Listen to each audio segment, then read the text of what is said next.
She dropped the serving tray the moment he spoke her name. Not because she was careless, because no one had spoken it not like that in 3 years. Nathaniel Carter stood in the middle of a room full of silk and silver, and every eye in the county watched him cross it. Not toward the daughters of wealthy men. Toward her, Clara Whitmore. The girl who refilled the glasses. The girl nobody counted. He said, "I have been looking for you." And the room stopped breathing. If this story moves you, subscribe and drop your city in the comments. I want to see how far this tale has traveled. Kentucky summer, 1817. The Harrington estate sat at the top of a long hill that overlooked the whole of Cedar Hollow, and on the night of the midsummer gathering, every lamp in that house burned bright enough to be seen from the river road. It was the kind of light that said, "We have more than we need, and we want you to know it." Carriages lined the gravel path 3 deep. Women in pale muslin dresses moved through the front parlor like they owned every inch of air inside it. Men in dark coats shook hands and laughed at things that weren't particularly funny. Clara Whitmore moved through it all like water around stone. She had learned in 3 years of domestic service under Margaret Harrington's roof that the most useful thing she could be was invisible. She refilled glasses before they were empty. She cleared plates before anyone thought to ask. She appeared at elbow height, delivered what was needed, and retreated. The guests didn't look at her. Mrs. Harrington didn't introduce her. And Clara had stopped expecting either. She was 24 years old, and she had made her peace with being overlooked. At least, that was what she told herself. She was coming through the side corridor with a fresh tray of lemonade when she heard the shift in the room, a change in the quality of the conversation, a kind of collective intake of breath that passed through the gathered guests like wind through tall grass. She didn't stop walking. She had learned not to stop for things that weren't her concern. But then Mrs. Harrington's voice cut across the room louder and sharper than usual. "Mr. Carter, what an unexpected, we didn't think you would—" "I came," said the other voice, low and unhurried, "because I was invited." Clara paused at the edge of the doorway, her tray balanced against her hip. She had heard the name Nathaniel Carter spoken in this house more times than she could count, usually in the sort of tones people used for thunderstorms and unpaid debts. Nathaniel Carter doesn't suffer fools. Nathaniel Carter doesn't forgive easily. Nathaniel Carter hasn't attended a single social occasion in 4 years. That last piece of information had traveled through the Harrington household like gospel, and yet here he was. She shifted so she could see past Mrs. Harrington's shoulder. He was taller than she'd expected, broader. He stood just inside the parlor doorway without moving further, as if he was deciding whether the room deserved his full presence, and the room was holding very still while it waited to find out. He wore a dark coat with no particular ornamentation, and his face had the look of a man who had spent considerably more of his life outdoors than indoors. There were lines at the corners of his eyes that didn't come from laughing. Clara turned away. She had glasses to fill. She made her way around the perimeter of the room, offering lemonade, keeping her eyes low, doing what she was paid to do. The guests took glasses without looking at her. One woman actually rested her empty cup back on the tray without turning around, her attention fixed entirely on the arrival of Nathaniel Carter. Clara lifted it off the tray, replaced it with a full one, and set the empty on the side table without breaking stride. She was nearly to the far end of the room when she heard footsteps that weren't moving in the direction of the refreshment table, or the fireplace, or any of the other places people moved toward at these gatherings. They were moving toward her. She didn't realize it immediately. It wasn't until the conversation nearest her faltered, then stopped entirely, that she understood something was happening. She turned slowly because the tray was still full, and she didn't want to spill it. Nathaniel Carter was standing 5 feet away. He was looking directly at her. Not past her. Not through her. Directly at her with an expression she couldn't immediately place because no one had ever aimed quite that expression at her before, focused and careful, like a man who had been searching a long time and was being very deliberate about not startling what he'd found. Clara's first thought was that she had done something wrong. She ran rapidly through the past hour had she refilled the wrong glass. Said something she shouldn't. Stood somewhere she wasn't supposed to stand. "Miss Whitmore," he said. Her name. He knew her name. She had worked in this house for 3 years, and half the permanent guests still called her "you girl." "Sir," she managed. He didn't move closer. He didn't need to. The room had gone so quiet that she could hear the candles burning. "I owe you an explanation," he said, "and I expect you've been owed it for a while." "I'm sorry." She could feel the weight of every eye in the room against the back of her neck. I don't believe we've been introduced, sir." "No," he agreed. "We haven't. My name is Nathaniel Carter. I own the Carter land north of the Hollow." He paused. "And 2 years ago on the Millersburg Road, you stopped for my nephew when no one else did." The room went still in a different way. Clara's hands tightened on the tray. She remembered it. Of course she remembered it. She had been walking back from delivering a bundle of mending to a farm woman on the far side of the ridge, and she'd found a boy, maybe 8 years old, sitting in the dirt at the side of the road with blood on his forehead, and his ankle twisted wrong, crying while 3 wagons full of people rolled past him without stopping. She hadn't thought about it. She had put down the mending, sat with him in the dust, cleaned the cut with the hem of her petticoat, and the little water left in her canteen, and waited with him until a neighbor she recognized came by and agreed to carry him home. She'd been 2 hours late returning to the Harrington house, and Mrs. Harrington had docked half her week's wages.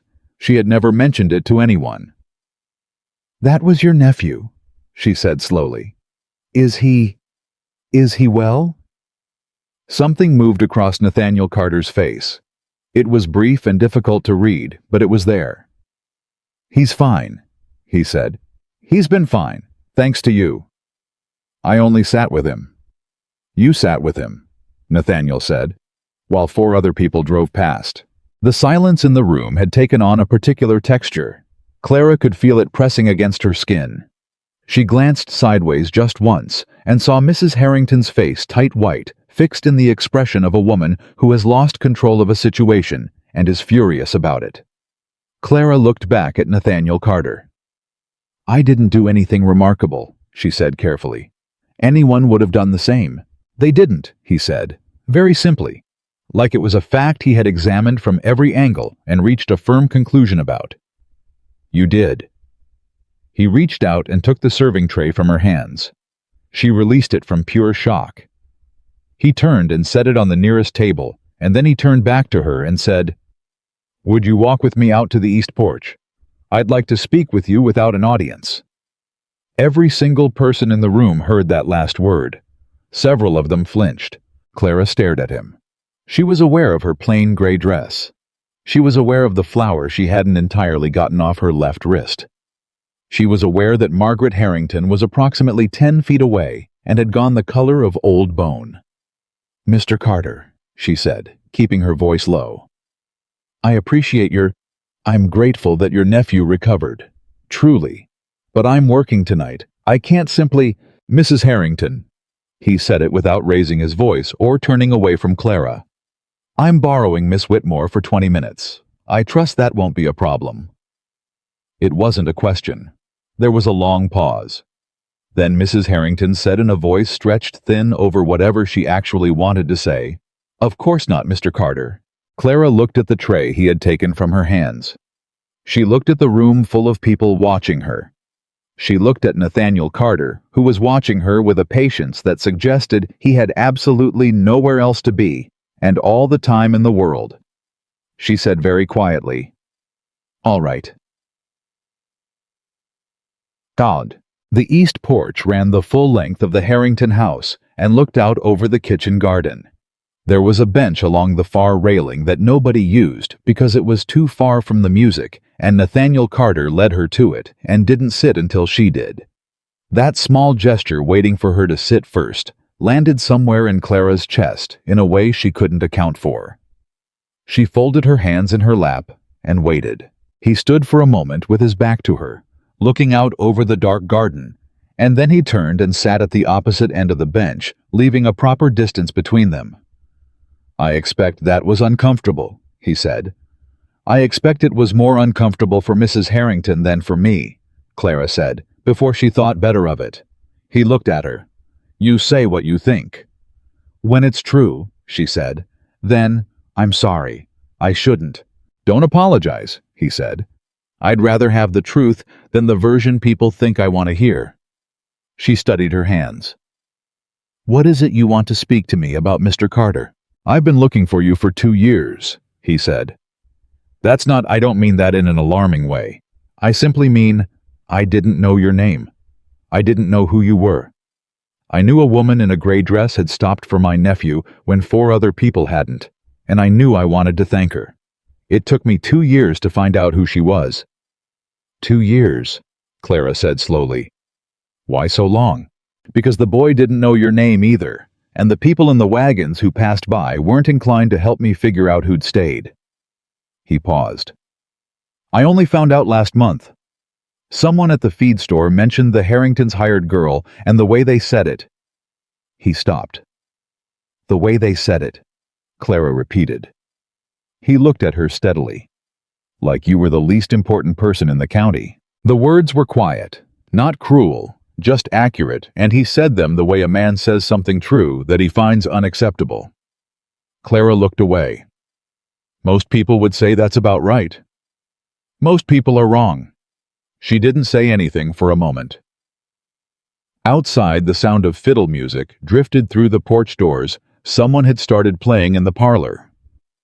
You came to a social gathering you haven't attended in 4 years, she said finally, to thank a girl who works in the kitchen.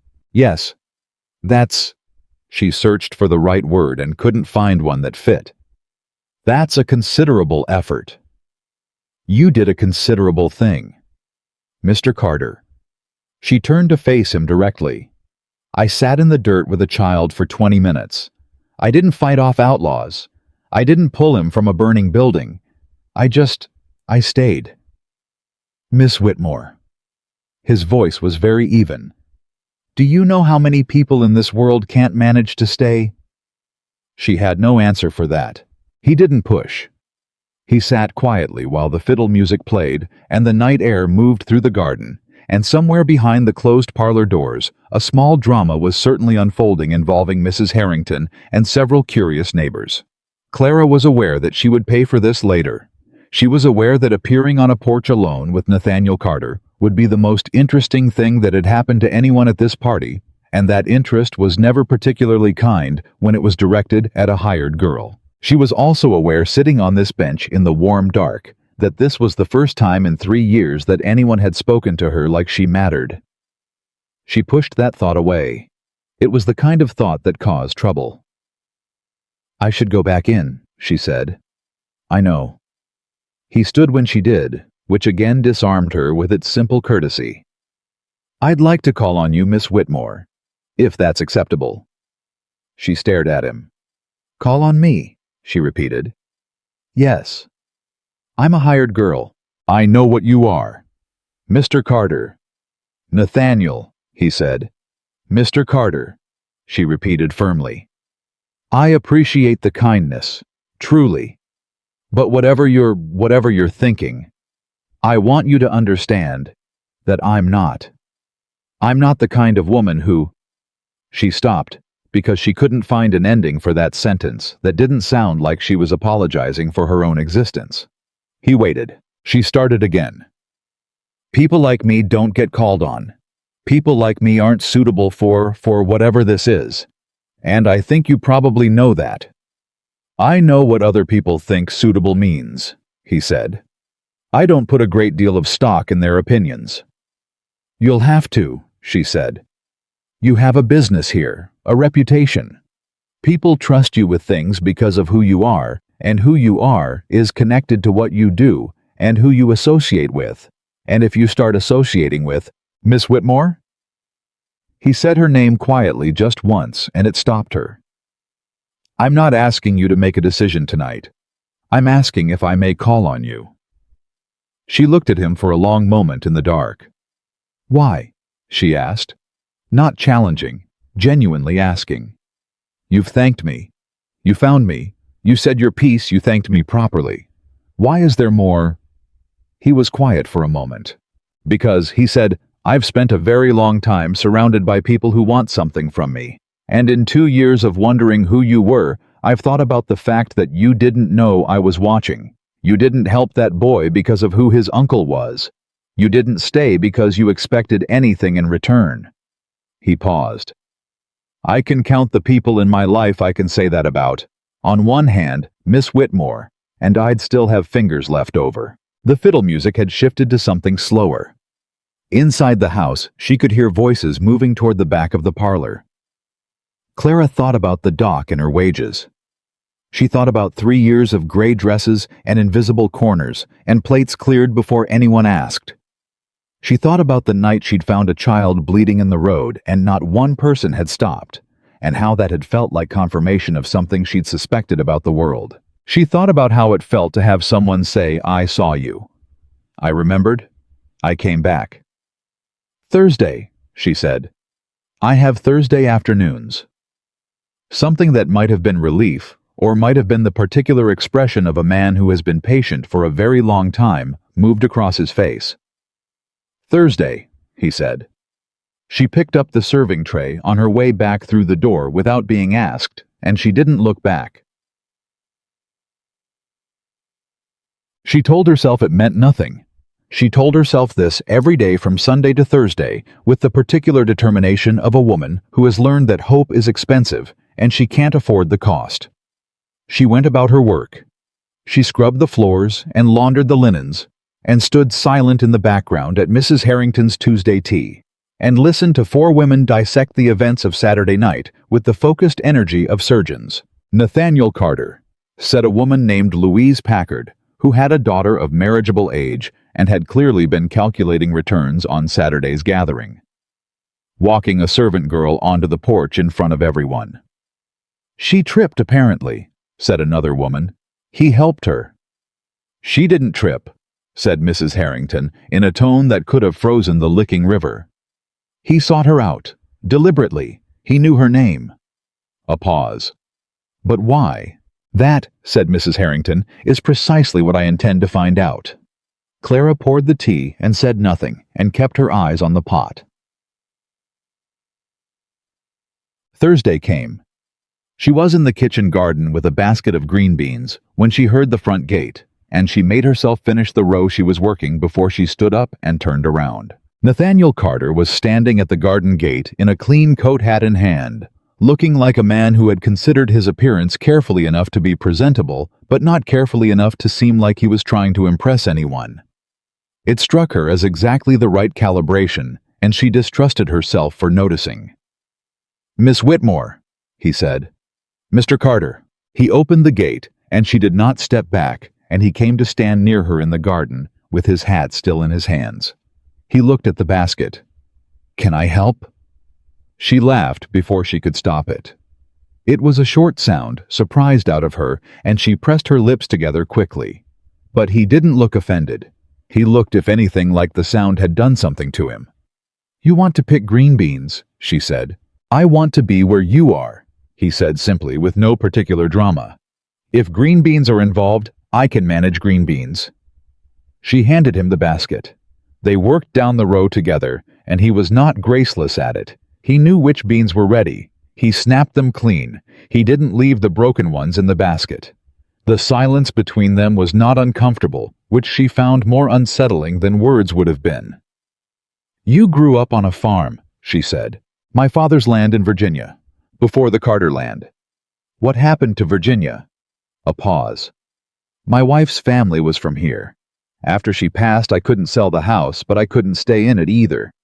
So I stayed on the land and sold the house. Clara kept her hands moving through the vines. How long ago? 6 years. I'm sorry. So am I. She glanced at him sideways. He was working steadily, not looking for her sympathy, not closing the subject dramatically. Just stating it like a thing that was true and that he had learned to carry. You said you haven't attended social occasions in 4 years, she said. Not 6. He glanced at her, and for a moment something lightened in his face. You remembered that. I pay attention, she said. It's a professional requirement. 2 years after she died, he said, I went to a gathering at the Holt estate and shook 40 hands and couldn't remember any of their faces 2 hours later. So I stopped going. Until Saturday. Until Saturday. She straightened up and moved to the next row. You came to a party you hadn't attended in 4 years to find a woman you'd spent 2 years looking for. That's... She shook her head. That's a great deal of trouble to go to. You're worth a great deal of trouble, he said. It was said without flourish, without the slightest attempt at eloquence. And that was exactly what made it land like a stone dropped into still water, sending out rings she could feel in her chest and couldn't make stop. She kept her eyes on the beans. You don't know me, she said. I know something about you, he said. And what I know makes me want to know the rest. What you know is that I sat in the road for 20 minutes. What I know, he said, is that you sat in the road for 20 minutes and then you walked 2 miles home in the dark without expecting a single thing in return. And when Mrs. Harrington docked your wages for being late, you didn't say a word to defend yourself. Clara stopped moving. How do you know about the wages? I asked, he said. After I found out who you were, I asked the neighbor who told me your name. He paused. He didn't know you very well, but he knew that. She turned to look at him fully. You investigated me. I wanted to understand you. There's not much to understand, Mr. Carter. I'm a hired girl from a family that went broke when I was 20. I have a room above the kitchen and a Sunday dress and enough sense to know my situation. That's the whole of it. That is emphatically not the whole of it. What makes you say so? He looked at her with an expression that she didn't know how to process. Direct, considering stripped entirely of the social performance that usually accompanied a man of his position speaking to a woman of hers. Because, he said, a woman who only cared about her situation wouldn't have stopped for a child in the road. She would have done the calculation late back wages docked trouble, and she would have walked past. The way everyone else did. He paused. You stopped without doing the calculation. That means somewhere under the careful and the invisible, there's a woman who acts on what she believes is right, and the cost doesn't enter into it until after. Clara stared at him. That, he said quietly, is not nothing. She looked away. Her throat was tight in a way she hadn't expected and didn't particularly welcome. People like me can't afford to be more than nothing, she said low. Anything else is... She stopped. It's not safe. People like me who think they matter we end up making mistakes we can't recover from. What kind of mistakes? She shook her head. He didn't push. He picked up the basket, which was nearly full, and stood holding it and waited. My father believed he mattered, she said finally, still not looking at him. He believed he was building something. He borrowed against the land he made plans. He had visions of what the family could become. And then the notes came due, and the plans fell through, and we lost everything, and the people he'd dealt with, the men he'd shaken hands with and believed were friends, not one of them helped. Not one.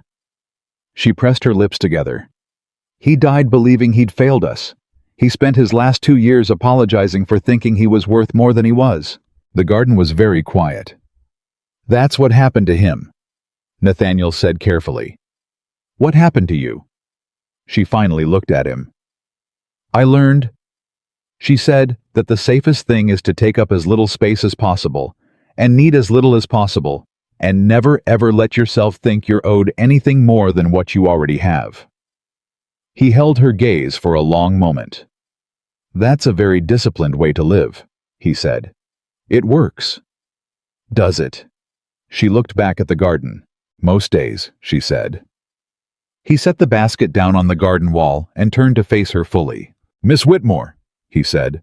Clara. He stopped, seemed to consider whether he'd overstepped, and then continued, because apparently he'd decided he hadn't. I'm not going to tell you your father's mistakes weren't painful, or that the people who failed him weren't wrong to do it. They were.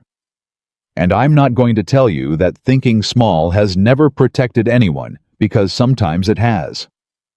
He paused. But I want you to consider the possibility that the lesson you learned from your father's life isn't the only lesson available." She didn't answer. "He tried to build something," Nathaniel said.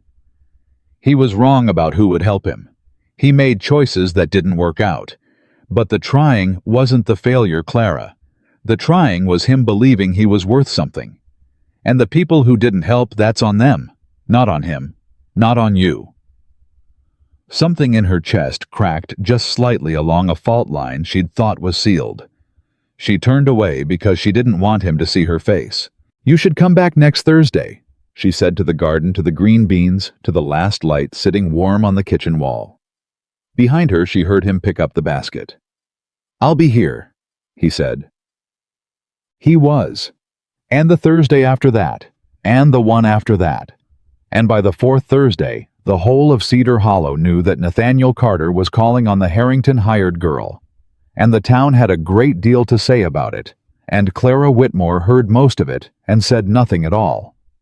She was learning very slowly, and with considerable resistance, that silence could mean something other than invisibility. That a man could look for you for 2 years without wanting anything from you. That staying, just showing up. Thursday after Thursday could mean more than all the grand gestures in all the parlors in all of Kentucky. She was learning this. She hadn't decided what to do with it yet, but she was learning. And somewhere in the back of Cedar Hollow, William Harrington was watching Nathaniel Carter's Thursdays with the expression of a man who sees something he wants being taken off the table. And he was calculating. William Harrington did not make his move on a Thursday. He made it on a Wednesday, which Clara would later understand was deliberate.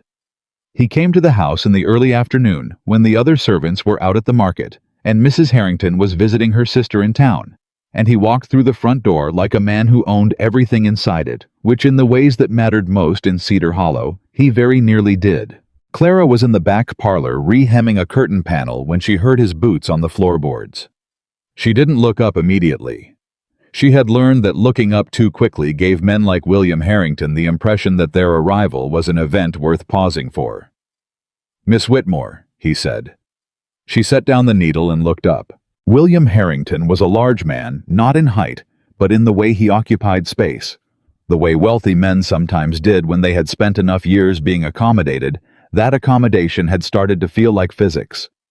He had a broad face and small eyes, and the kind of smile that was practiced often enough to look natural, unless you were watching for the place where it didn't reach. "Mr. Harrington," she said. "Mrs. Harrington isn't home, sir." "I know she isn't," he said. "I came to speak with you." She folded the curtain panel across her lap and waited. He pulled a chair from the writing desk and sat in it without being invited, which told her immediately the tone he intended for this conversation. "I'll be direct," he said. "Please," she said. Something moved behind his eyes. He hadn't expected that the evenness, the lack of visible nervousness. She had been practicing evenness for 3 years. She was very good at it. "Nathaniel Carter has been calling on you," he said. "He has. 4 Thursdays. That's right. Miss Whitmore." He leaned forward slightly. "I want to be plain with you because I think you're an intelligent woman, and I believe you'll appreciate plain speaking more than flattery." He paused in the way of a man who is about to deliver flattery disguised as plain speaking. Nathaniel Carter is a wealthy man with considerable standing in this county. He is also a widower who has not had female company in 6 years, and who is frankly at an age and a state of mind where a sympathetic face can be mistaken for something more substantive. Clara said nothing. "You are a hired girl," he continued. "A good one by all accounts. Reliable, quiet, competent. Mrs. Harrington speaks well of your work." He said this with the air of a man offering a significant compliment. "But you are not, and I say this not unkindly, you are not a suitable match for a man of Nathaniel's position, and I think you know that." "Is there a question in there, Mr. Harrington?" Clara asked. "Or were you planning to continue telling me things I already know?" His smile tightened. "The question," he said slowly, "is whether you intend to continue encouraging him." "I'm not sure I'd describe Thursday afternoons in a kitchen garden as encouraging," He came to the midsummer gathering for the first time in 4 years, Harrington said. For you. He's been seen riding the Millersburg Road twice this week. For you. In this county, Miss Whitmore Nathaniel Carter's attention is not an insignificant thing, and the way people are talking. What way are people talking? A pause. Like he's serious, Harrington said. Clara looked at the curtain panel in her lap.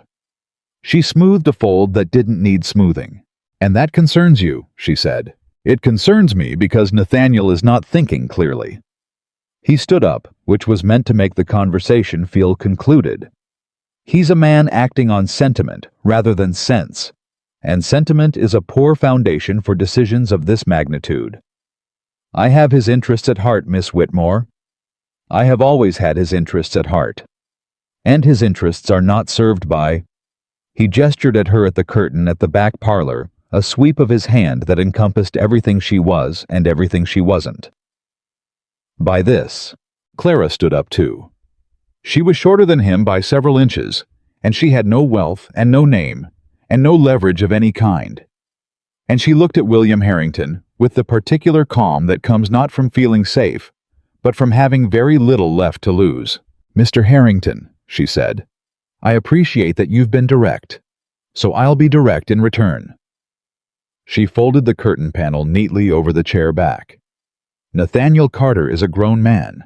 He makes his own decisions, and I don't believe he sent you here to make them for him. Harrington's jaw tightened. This isn't a negotiation, he said. No, she agreed. It isn't. Good afternoon, sir.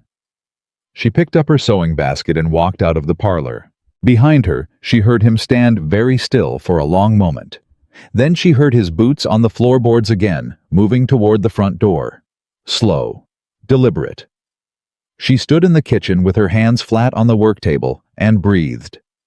It wasn't until her hands stopped shaking that she realized they'd been shaking at all. She didn't tell Nathaniel about Harrington's visit on Thursday. She told herself it was because there was nothing to tell. A man had offered an opinion she hadn't asked for, and she had declined it, and that was the end of it. She told herself this with considerable conviction, while she handed Nathaniel a glass of cold water from the well and sat across from him at the kitchen garden wall and talked about the drought conditions and whether the beans would need more water before August. She was good at talking about things that weren't the thing she was thinking about. 3 years of practice. But she had been noticing this. Nathaniel was not particularly easy to talk around. You're quieter than usual, he said. I'm generally quiet. You're generally precise, he said. There's a difference. Quiet means you're not saying something. She looked at him. William Harrington came to see me on Wednesday, she said. The change in his face was small and immediate. Not anger exactly, but the particular tightening of a man who has been outmaneuvered and recognizes it. What did he say? That you're a widower who mistakes sympathetic faces for something more substantive. That I'm not a suitable match for a man of your position. That he has your interests at heart. She paused. He was very thorough. Nathaniel set down his water glass. Clara, I told him you were a grown man who made his own decisions, she said, and I showed him out. She met his eyes. But I want you to know he came because I think you should know who's keeping count of your Thursdays. He was quiet for a moment. William Harrington, he said with a flatness that told her there was a history there she hadn't been told yet, has been keeping count of considerably more than my Thursdays. What does that mean? He looked out over the garden. Something worked in his jaw. Then he said, he's been trying to purchase the north parcel of Carter land for 3 years. I haven't sold. He seems to believe that the right marriage, specifically, a marriage to Louise Packard's daughter, whose family holds the deed on the Millstone Creek water rights, would make me more amenable to certain arrangements. He paused. He's been very patient about it. Clara absorbed this. And now he thinks I'm an obstacle, she said. He thinks you're something he can remove, Nathaniel said. He came here to remove you. He turned back to look at her, and there was something in his face that was quiet and dangerous in a way that had nothing to do with anger and everything to do with decision. "Did he frighten you?" "Yes," she said, because lying was inefficient, but not enough to change anything. He held her gaze for a long moment. Then he said very quietly, "Good." And for some reason, that one word settled something in her chest that Harrington's entire visit had disturbed.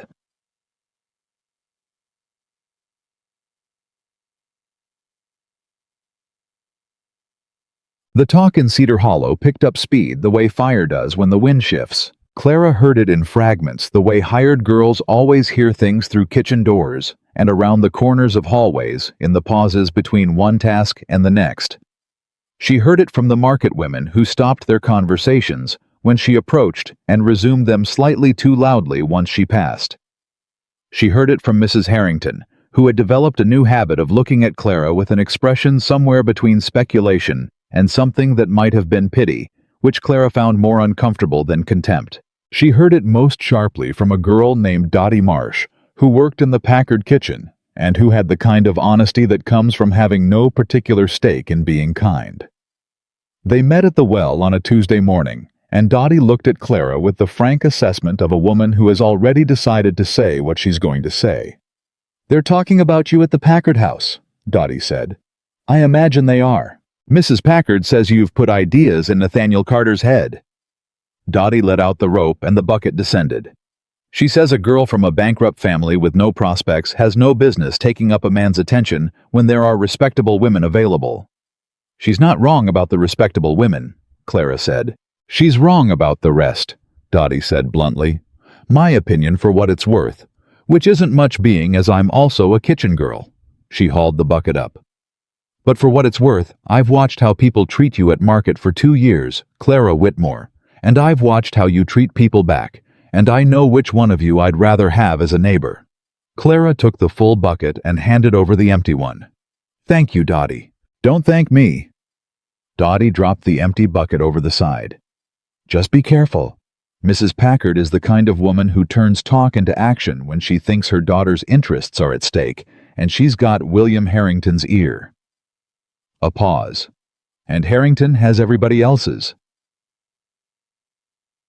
The Sunday before the 5th Thursday, Clara was walking back from the church at the edge of town. She attended the small Methodist congregation that met in the schoolhouse, not the First Church, where the Harrington family had a pew when she was intercepted by Louise Packard. Mrs. Packard was a woman who had spent 40 years perfecting the art of saying unkind things in kind voices, and she deployed this skill now with the efficiency of long practice. Clara, not Miss Whitmore. Just Clara, with the particular familiarity of a woman who wants you to know she doesn't consider you her equal. "I heard you've been enjoying company on your Thursdays." "Good morning, Mrs. Packard." "It must be very flattering." Mrs. Packard continued falling into step beside her in a way that was clearly intended to be inescapable. "A man like Nathaniel paying attention to someone in your position. It must feel like quite a change." "The weather's been very fine," Clara said pleasantly. "For summer." "My daughter Eleanor has known Nathaniel Carter for 12 years. Mrs. Packard said, dropping the pleasant voice by a fraction. "They grew up in neighboring families. She knows his history, his values, his late wife's family. She understands his world." A pause.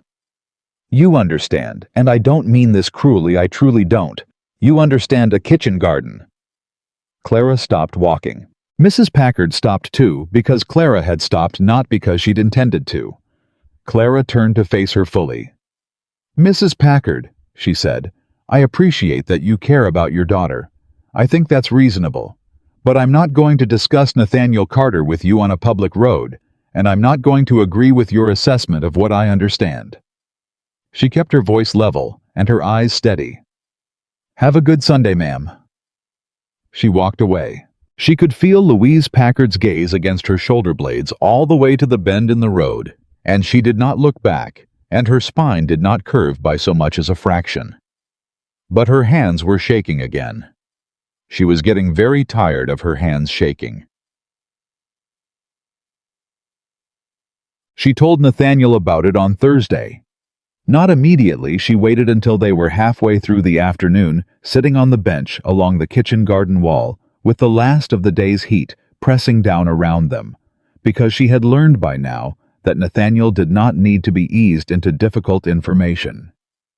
He received it the same way he received most things, steadily, without drama, with a focus that made her feel like the information mattered because it had happened to her. He listened without interrupting. When she finished, he was quiet for a moment. "I should have anticipated Louise," he said. "You couldn't have stopped her." "No, but I could have," he stopped. "I could have moved faster."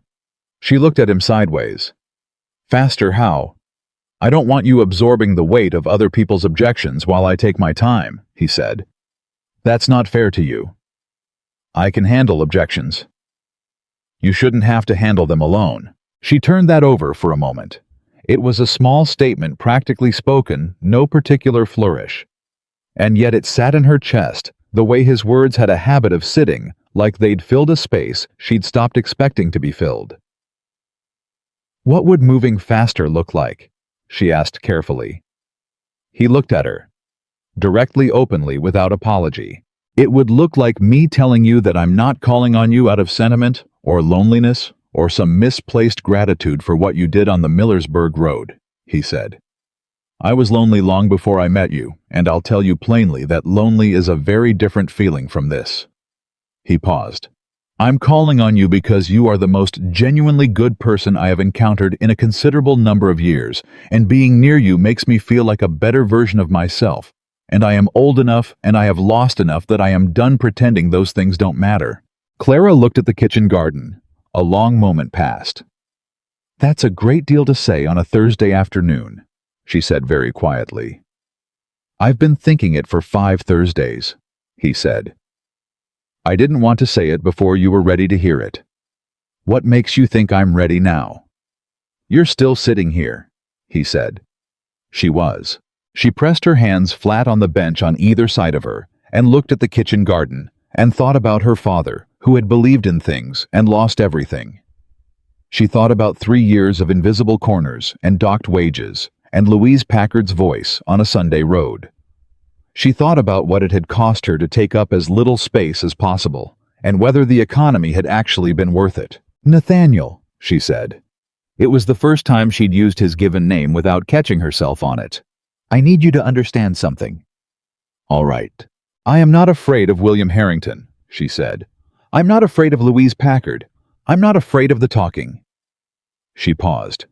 "What I'm afraid of is being wrong. About you. About this. About whether I'm reading what's real instead of what I want to be real, because—" Her voice was steady, but it cost her something to keep it that way. "Because if I let myself believe this matters, and then find out I was wrong, I don't think I have enough left to recover from that a second time." The silence that followed was the kind that deserved to be left alone for a moment. "I know," he said quietly. "Do you?" "My wife's name was Harriet," he said. "She died of fever 6 years ago in November. She was 31.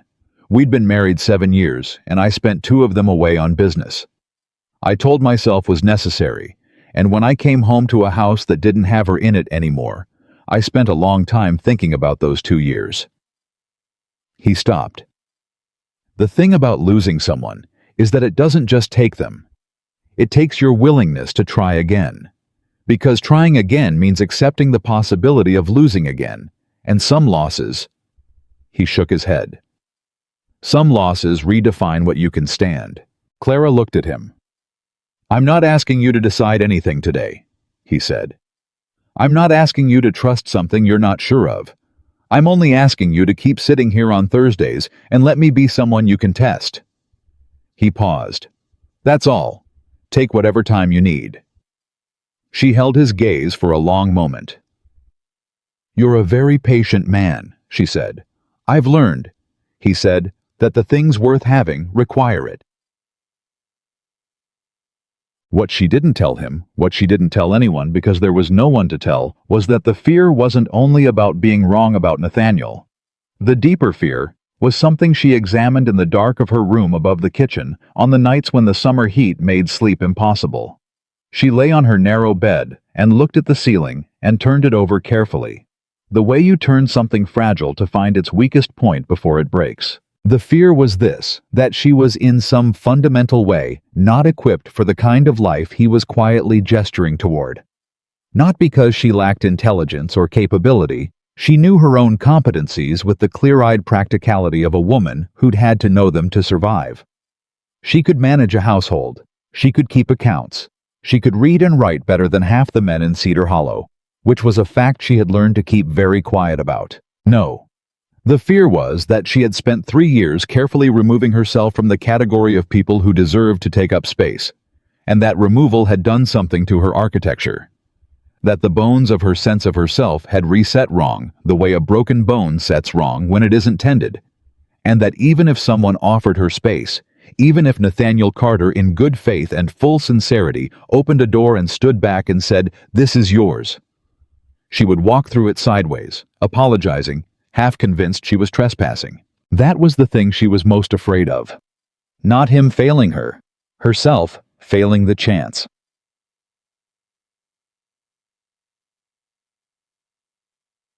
The 6th Thursday brought rain, which meant they sat in the kitchen rather than the garden, which meant that Mrs. Harrington's cook, a large woman named Bess, who had worked in the Harrington house for 11 years and expressed opinions the way a hammer expresses opinions on nails, was present for most of their conversation, and contributing to it freely. "You take milk in your coffee, Mr. Carter?" Bess asked, setting a cup down in front of him with the ceremony of a woman who views hospitality as a form of argument. "Please," he said. "Good," Bess said. "I don't trust a man who drinks it black. Means he's compensating for something." She sat down at the far end of the table, with her own cup making it clear she had no intention of leaving. "My husband drank it black. 32 years that man was compensating." Clara pressed her lips together. Nathaniel looked at Bess with a perfectly straight face and said, "What happened to him?" "Died," Bess said serenely. "At 64, compensating to the end." She sipped her coffee. "You're the man who's been calling on Clara." "I am." "Every Thursday for 6 weeks." "That's right." Bess looked at him over the rim of her cup with the evaluating gaze of a woman who has seen a great deal and formed firm opinions about all of it. "You know her father lost everything." "Bess," Clara said. "He should know what he's getting into," Bess said, unperturbed. "That's not a criticism, Clara. It's a fact. Her father borrowed against land he didn't have the foundation for, and the men he borrowed from took everything right down to the carpet. She was 20 years old, lost her home, her family's name and business, and a year later, she lost her father too." She set down her cup. "She's been in this house 3 years, and in 3 years, I've watched her work herself quiet." "Understood." Nathaniel looked at Clara. Clara looked at the table.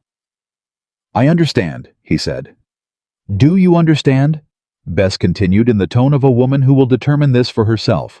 That a woman who's been told long enough that she doesn't matter starts to believe it, and that getting her to unbelieve it is not a matter of grand gestures or pretty words but of showing up consistently over time, until the evidence outweighs the damage. A long pause. "Yes," Nathaniel said quietly. "I understand that very well." Bess looked at him for another long moment. Then she stood up, picked up her coffee and said, "Good. There are biscuits on the counter. Help yourselves." And she walked out of the kitchen with the deliberate air of a woman who has said what needed saying and considers the matter resolved. Clara exhaled. "She does that," she said. "I like her," Nathaniel said immediately. "Everyone likes her or is terrified of her," Clara said. "There's no middle ground." "Which are you?" "Both," Clara said. "She's the only person in this house who ever spoke to me like I was a full person and not a function." She paused. "She's the reason I stayed." Nathaniel was quiet for a moment. "What do you mean?" Clara wrapped her hands around her coffee cup. 8 months after I came here, I was ready to leave. I had a plan to go to my mother's cousin in Philadelphia. I didn't know her well, but she'd offered, and I thought anywhere was better than being invisible in someone else's house. She paused. Bess sat me down at this table, and told me that running from a hard thing and running towards something better are two different kinds of running, and that I should be very sure which one I was doing before I packed my bag. And were you sure? I was running from, she admitted. So I stayed. And now, she looked up at him. Now, she said carefully, I'm starting to wonder if there's something to run toward. It was the most she had given him. She felt the weight of it the moment she said it, the exposure of it, the naked risk of having said something true and having it hanging in the air between them. He didn't rush to fill the space it made. He just looked at her with that steady, unhurried attention she had come to recognize as entirely particular to him, not the look of a man calculating his response, but the look of a man who understood that some things deserve to be received carefully. There is, he said, very simply, when you're ready. Dawn. She was not ready yet. She knew that, and she thought she believed he knew it too, and would wait, because that was who he was, and who he was had stopped surprising her and started steadying her in a way that frightened her almost as much as the alternative. What she was not ready for was what arrived on the second Monday of August, when a man she had never seen before came to the Harrington house kitchen door and handed Bess a sealed letter addressed to Clara Whitmore, in a hand she did not recognize. Bess brought it to her in the garden without comment. Clara turned it over. No return address. The seal was plain wax pressed with a thumb rather than a ring. She broke it open. The letter was short. 3 lines. Miss Whitmore, you would do well to consider the position you are placing yourself in. A woman with your history and your debts cannot afford the enemies she is making. Think carefully about whether Mr. Carter's attention is worth the cost. No signature. Clara read it twice.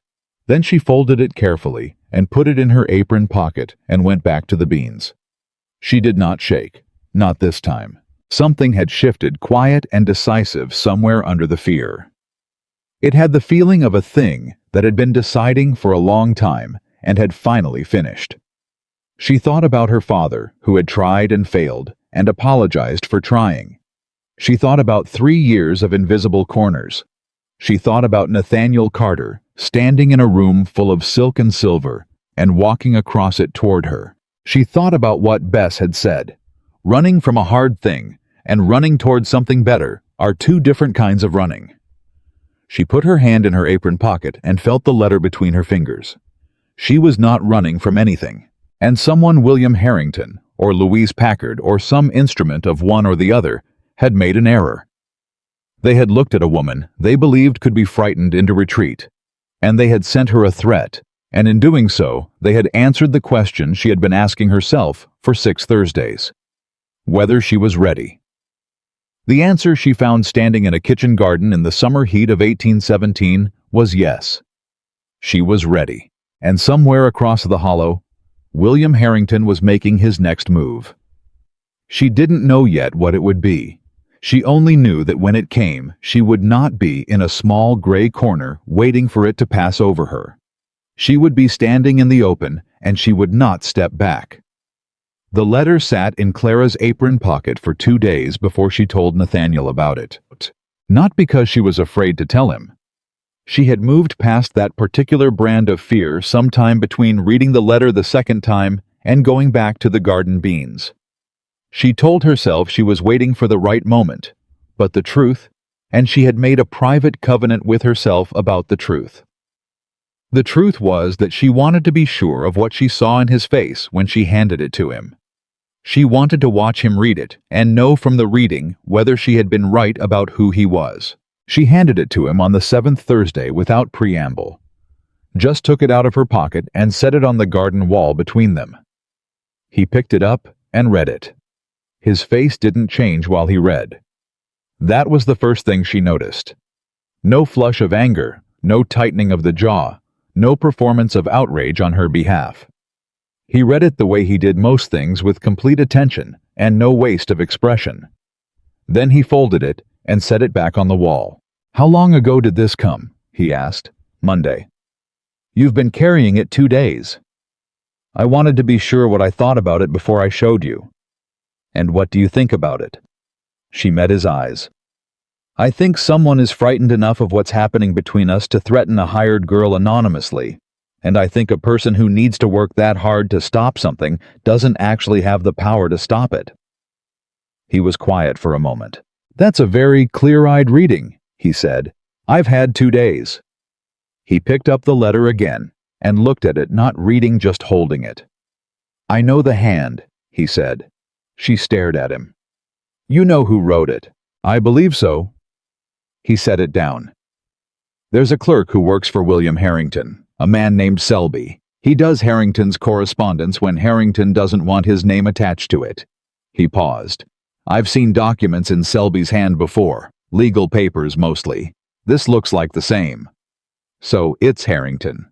"Almost certainly." She let that sit for a moment. "What kind of debts did he mean?" she asked. "The letter says your debts. My father's debts were settled when we lost the land. There's nothing left to settle." Nathaniel looked at her steadily. "I know," he said. "Clara, I know your family's history. I looked into it when I was trying to find you. Your father's estate was dissolved cleanly. There are no outstanding claims." He paused. "Harrington is bluffing. He's hoping you don't know enough about your own financial history to call him on it." She breathed out slowly. "He picked the right wound," she said. "I'll give him that." "He picked what he thought was a wound," Nathaniel said. "He doesn't know you as well as he thinks he does." She looked at him sideways. "And you do?" "I'm learning," he said, very simply, without arrogance. "Just the plain fact of it." She folded her hands in her lap and looked at the kitchen garden and thought about William Harrington sitting somewhere in Cedar Hollow, deciding that an anonymous letter to a hired girl was the most efficient way to protect his business interests. She thought about what that calculation said about what he thought of her. "He's going to do something else," she said. "Yes." "When?" "Soon." Nathaniel paused. "He's a patient man, but I've been calling on you for 7 weeks, and I announced it publicly at the midsummer gathering. He's running out of time for subtle approaches." He looked at her. "I want you to be prepared for the possibility that whatever he does next won't be quiet." She held that for a moment. "Nathaniel," she said, "whatever he does, I need you to promise me something." "Name it." "Don't manage it without me," she said. "Whatever it is, whatever he brings out, don't handle it on one side and show me the clean version after. I don't want to be managed. I want to be told." He looked at her for a long moment. Something moved through his expression that she couldn't fully read, not surprise exactly, but recognition, like a man who has found the thing he'd been looking for by name. "I promise," he said. What Harrington did next took another 12 days, and it was not quiet. It came on a Wednesday again. Harrington seemed to favor Wednesdays, but this time he did not come to the house. Instead, he went to the office of a man named Gerald Potts, who served as county recorder, and whose particular position in the social architecture of Cedar Hollow gave him access to records that most ordinary citizens never thought to examine. Clara found out about it the same way she found out about most things, through Bess, who found out through the cook at the Potts household, who had been present when Harrington sat down with Gerald Potts and produced a document that he claimed constituted an unresolved lien against the Whitmore family estate. The document stated that Thomas Whitmore, Clara's father, had borrowed a sum of $400 from a private creditor in the spring of 1811 and had failed to repay it before his death. It further stated that the lien, if valid, transferred the obligation to the surviving members of the Whitmore family. To Clara. Bess told her this in the kitchen on a Friday morning without softening it, because that was Bess's way.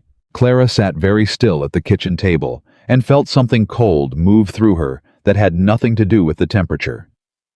"Is it real?" she asked. "The document is real," Bess said. "Whether the debt is real is another question." "My father didn't tell me about any $400 loan in 1811. "Your father didn't tell you a lot of things," Bess said, not unkindly. "He was a man who wanted to handle things himself and found that hard to do once there was nothing left to handle." Clara pressed her hands flat on the table. $400.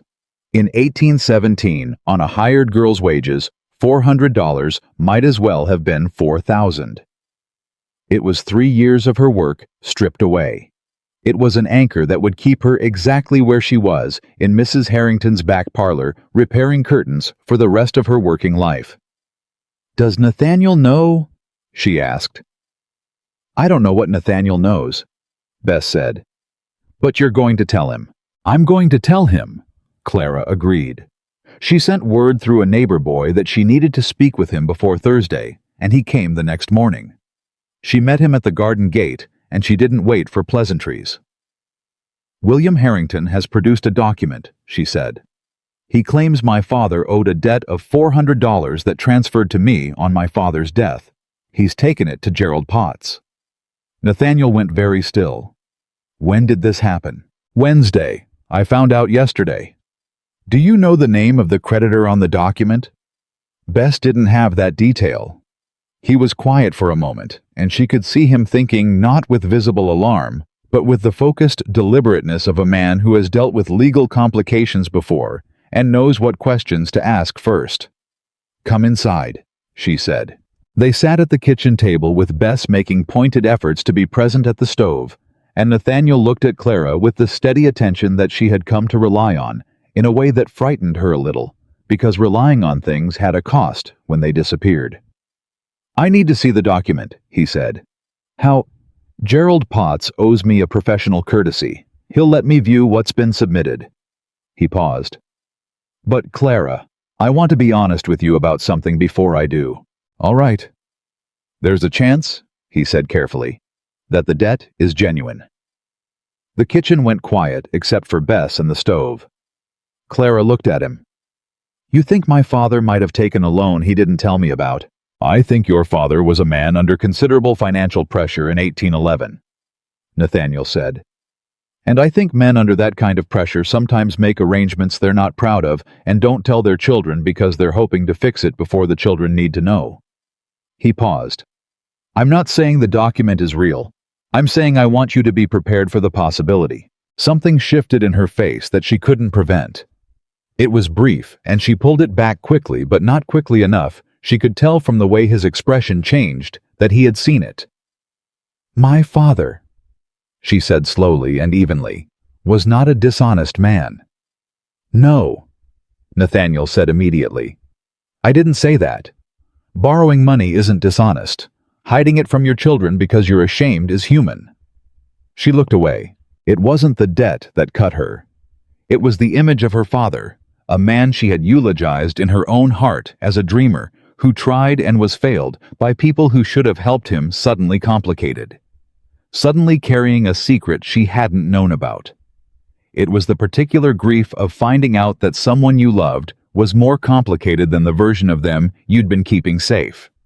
"If it's real," she said to the table, "what happens?" "If it's a valid lien, Harrington could pursue it through the county court," Nathaniel said. "He almost certainly wouldn't. The cost of pursuit would far exceed what he'd recover from you, but the existence of the document gives him leverage. Something to hold over you in conversation. Something to show people when they ask why Clara Whitmore isn't a suitable match for anyone of standing." "A scarlet letter," she said quietly. "Yes." She pressed her lips together. She thought about Louise Packard on the Sunday road. She thought about the anonymous letter. She thought about William Harrington, calculating, as he apparently had been doing for months carefully and patiently, the most efficient way to make her small enough to step over. "He is very good at this," she said. "He's had a great deal of practice," Nathaniel said. She looked up. "What are you going to do?" "I'm going to see the document," he said, "and then I'm going to find out where it came from." He came back on Sunday.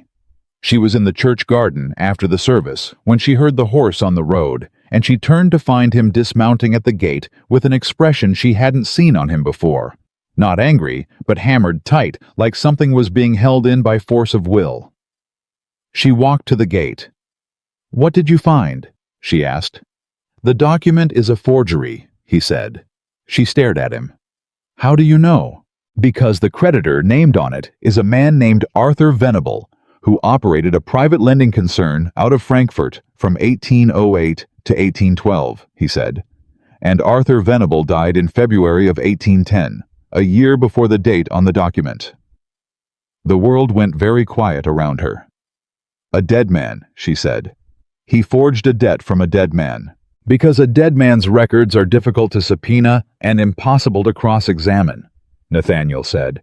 And because most people, when presented with a formal document with a creditor's name on it, don't investigate whether the creditor was alive at the time of signing. He paused. Harrington expected you to see this document and panic.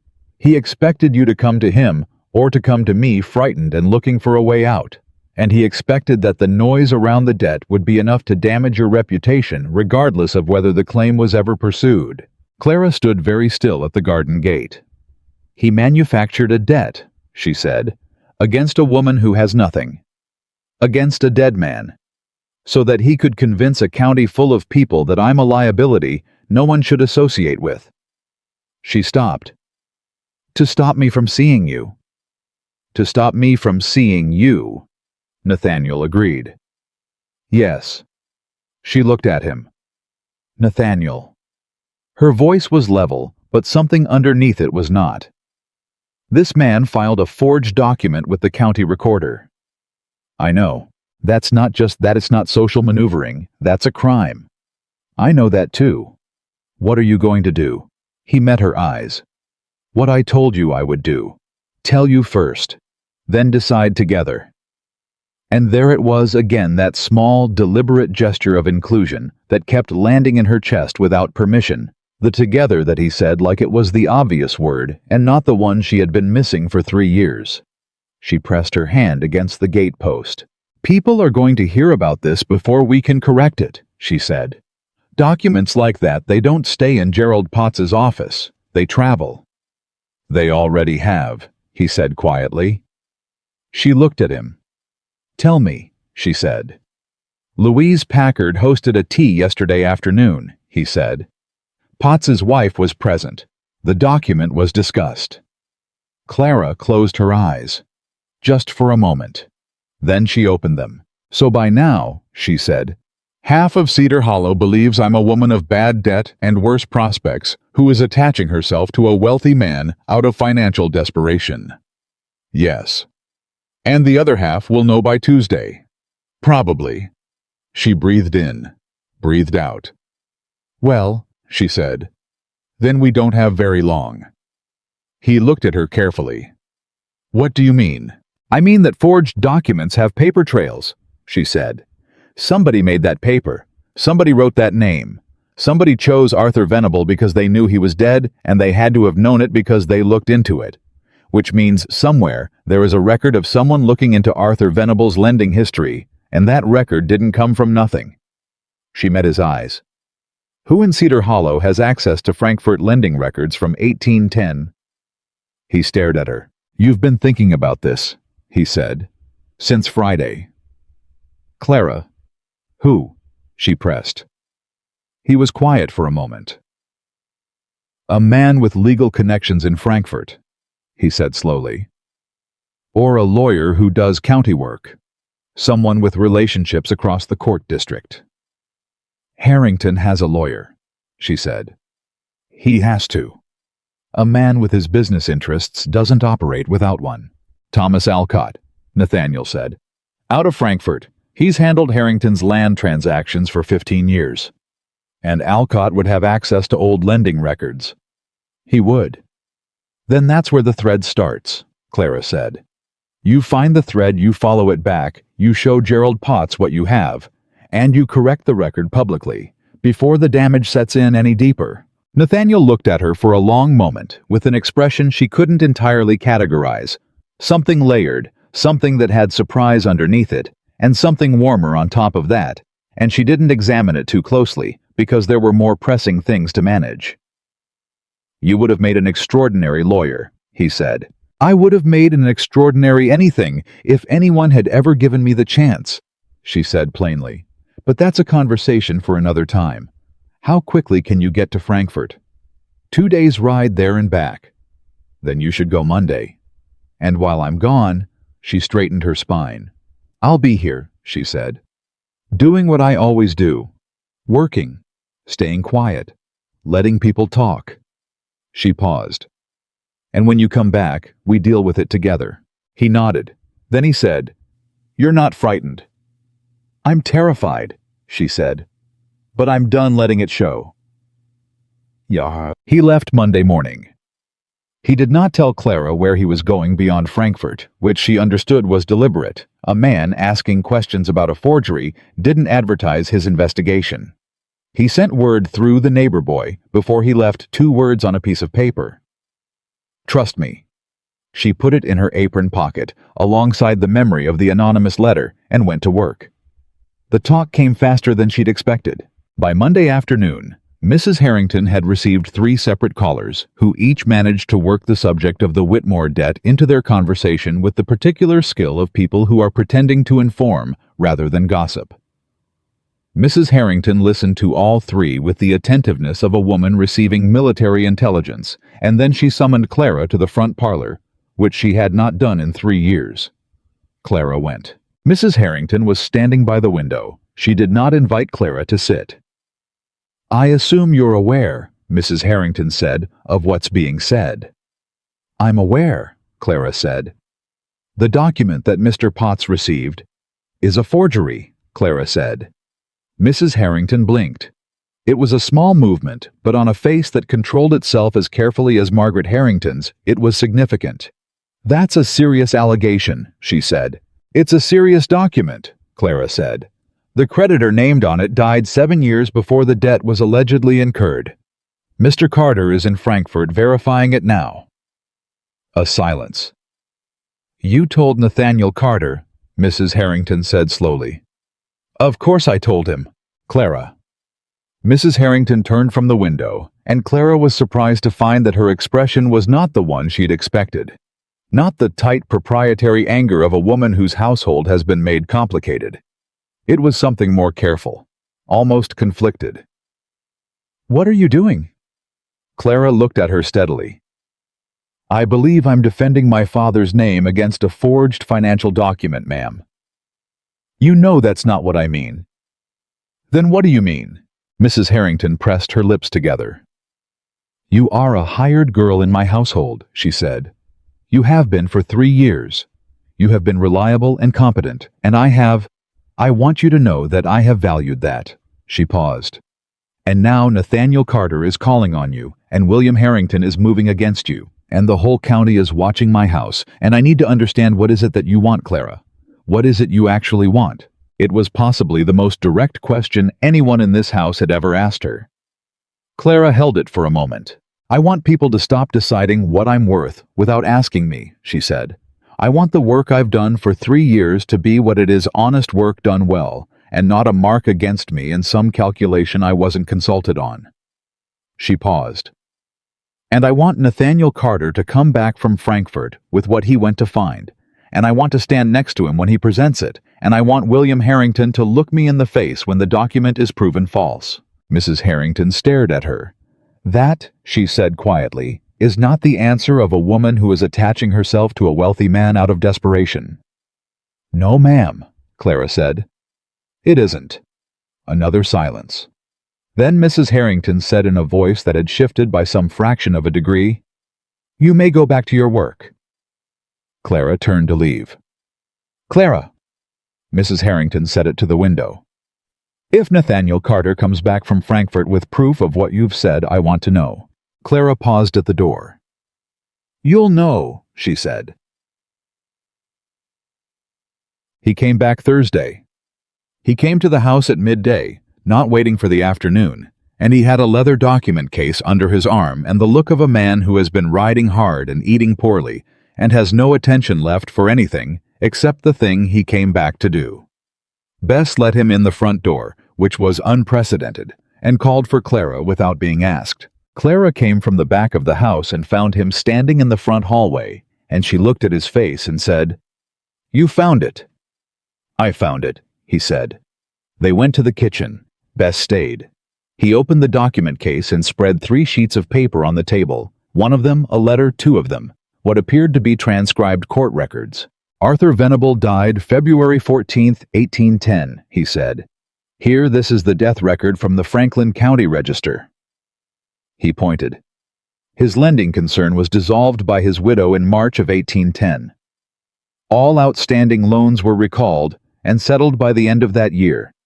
His widow provided me with a copy of the dissolution records. He pointed to the second sheet. There is no Whitmore debt in those records. There is no Whitmore name anywhere in Venable's books. Clara looked at the papers. "The document that Harrington filed," she said, "is pure invention." "Completely," Nathaniel said. "Venable never loaned your father $1. He couldn't have. He'd been dead for over a year when the document says the loan was made." He paused. "And the woman who prepared the Venable dissolution records, a court clerk in Frankfurt named Mrs. Aldridge, she recognized the style of the document I showed her. She said it bore the marks of Thomas Alcott's drafting." "Harrington's lawyer," Clara said. "Harrington's lawyer," Nathaniel confirmed. Bess set down a coffee cup on the table with a thud that was louder than strictly necessary. "So," Clara said. She picked up the death record and looked at it. February 14th, 1810. A man who had been dead for 7 years had been recruited from his grave to ruin her. There was something so coldly specific about it. The calculation required the deliberateness of choosing a dead creditor, the certainty that a hired girl wouldn't know how to fight back, that she felt it as something beyond anger. Something clear and hard and entirely without panic. "We take this to Gerald Potts," she said. "Yes." "And we do it publicly," she said. "Not in a back office, not quietly with Harrington given the chance to withdraw the document and pretend it was an administrative error. Publicly, at the next town assembly." Nathaniel looked at her. "Clara," he said, "a public confrontation with William Harrington is what he deserves," she said. "It will make enemies." "I already have enemies," she said. "The difference is that now I have evidence." She set down the death record and looked at him squarely. "He filed a forged document to destroy my name, Nathaniel, in front of a county recorder. That is a public act, and it requires a public answer." He held her gaze for a long moment. "The August assembly is 10 days away," he said. 10 days, she said. "That's enough time. Harrington will hear that I went to Frankfurt. He'll know what's coming." "Good," she said. "Let him know. Let him spend 10 days knowing that a woman he tried to bury with a dead man's name is walking toward him with proof in her hands." Something crossed Nathaniel's face, quiet and deep, like a man recognizing something he'd known was there, but hadn't seen clearly until now. "All right," he said. "All right," she said. Bess picked up her coffee cup and drank from it, with the composed satisfaction of a woman watching the world arrange itself correctly. What Clara did not anticipate, what she could not have anticipated, was that William Harrington would not wait for the assembly. He moved on the following Tuesday, and he moved in a direction she hadn't predicted because all of her calculations had placed him as the threat, and she had not sufficiently accounted for the people around him. She was coming through the front gate with a basket from the market when Eleanor Packard stepped out of a carriage directly in her path. Eleanor Packard was 26 tall and had the polished, careful beauty of a woman who has been groomed for a specific purpose since childhood. Clara had seen her at social gatherings. They moved in entirely different orbits, but had never spoken to her directly. Clara stopped. Eleanor looked at her. "Miss Whitmore," she said. Her voice was not her mother's voice, not the practiced social cruelty of Louise Packard, but something younger, less certain, with edges that hadn't been completely smoothed. "Miss Packard," Clara said. A pause. Eleanor looked at the market basket. She looked at Clara's plain dress. She looked at her own hands, which were gloved, and seemed briefly uncertain what to do with that fact. "I want to speak with you," Eleanor said, "not as my mother would speak to you, as I want to speak plainly." Clara waited. "My mother wants Nathaniel Carter to marry me," Eleanor said. "I think you know that." "I'd gathered. I want you to know that I don't." She said it with the quick precision of someone getting out a prepared sentence before they lose their nerve. "I want you to know that what my mother and William Harrington are doing, I didn't ask them to do it. I don't want it. I'm not—" She stopped. "I'm not interested in a man who is interested in someone else, Miss Whitmore. I have never been." Clara studied her. "Then why are you here?" she asked. Eleanor hesitated. Then she said something quieter. "Because Mr. Harrington is going to say something at the August Assembly that isn't about the debt document. Something else. Something I overheard at my mother's house on Sunday." She paused. "Something about Nathaniel Carter's first wife." The market basket in Clara's hands suddenly felt very heavy. "What about her?" Clara said. Eleanor looked at her directly. "Mr. Harrington is going to claim that Nathaniel's marriage to Harriet was never properly recorded with the county, that the ceremony was performed by a minister whose license had lapsed, and that therefore the Carter land inheritance, which transferred partly through Harriet's family connection to the Millstone Creek deed, may be legally questionable." Clara stared at her. "He's going to attack the land," she said slowly.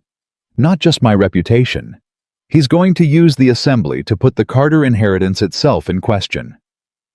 "And when Nathaniel is defending his property," Eleanor said quietly, "no one will be paying attention to a hired girl and a forged document." The street was busy around them. People moved past. No one stopped. Clara looked at Eleanor Packard, this woman who had nothing to gain from this conversation and a great deal to lose if her mother found out she'd had it, and felt something that was not gratitude exactly, but was adjacent to it and less expected. "Why are you telling me this?" Clara asked. Eleanor met her eyes. "Because," she said simply, "I know what it is to have other people make decisions about your life without consulting you, and I decided that I don't want to be part of that, even by silence." She paused. "You should tell Mr. Carter tonight." She got back in the carriage. Clara stood in the road with her market basket and the sun hot on her shoulders and the sound of wheels fading down the road, and she thought about William Harrington, patient, calculating, always with a secondary plan. He had not been trying to stop a hired girl from marrying a wealthy man. He had been trying to take the land from the beginning. The hired girl had just been in the way. She turned and walked back to the house. She needed to send word to Nathaniel, tonight, because 10 days had just become considerably more complicated. The neighbor boy found Nathaniel at the Carter property before sundown. Clara had written the note herself, standing at the kitchen table with Bess looking over her shoulder, and she had written it in plain language because there was no time for anything else. Harrington's real target is the land. He means to challenge the Carter marriage record at the assembly. Come tonight if you can. Nathaniel arrived 2 hours later. He came through the kitchen door rather than the front, which told her he had ridden fast and wasn't thinking about appearances, and he stood in the kitchen with the road still on him and read the note she handed him, even though she'd already told him everything through the neighbor boy, because he was a man who needed to see words before he fully believed them. He set the note down. "The minister," he said. "Eleanor Packard says Harrington intends to claim the license had lapsed. Reverend Aldous Briggs," Nathaniel said very quietly. "He married us in November of 1805. He was 63 years old, and he had been performing ceremonies in this county for 30 years. He stopped. He died in 1809. "Can his records be verified?" "He kept meticulous records," Nathaniel said. "Harriet insisted on it. She made him write out the full ceremony record in his register the same day." He paused, and something moved through his face that was old and heavy and carefully managed. "She said she'd seen marriages go unrecorded, and she wasn't going to have that happen to ours." Clara looked at him. "Then the record exists," she said. "It exists, but Briggs is dead. His register went to the Methodist Circuit office in Lexington when his congregation dissolved." He looked at her. "Harrington knows that. If he's claiming the license lapsed, he's either found a way to discredit the register, or he's betting that I won't be able to produce it in 10 days. Can you get to Lexington? 3 days there and back if I push. That leaves 7 days before the assembly." He nodded, already calculating. "I'd need to send ahead, someone who knows the circuit office."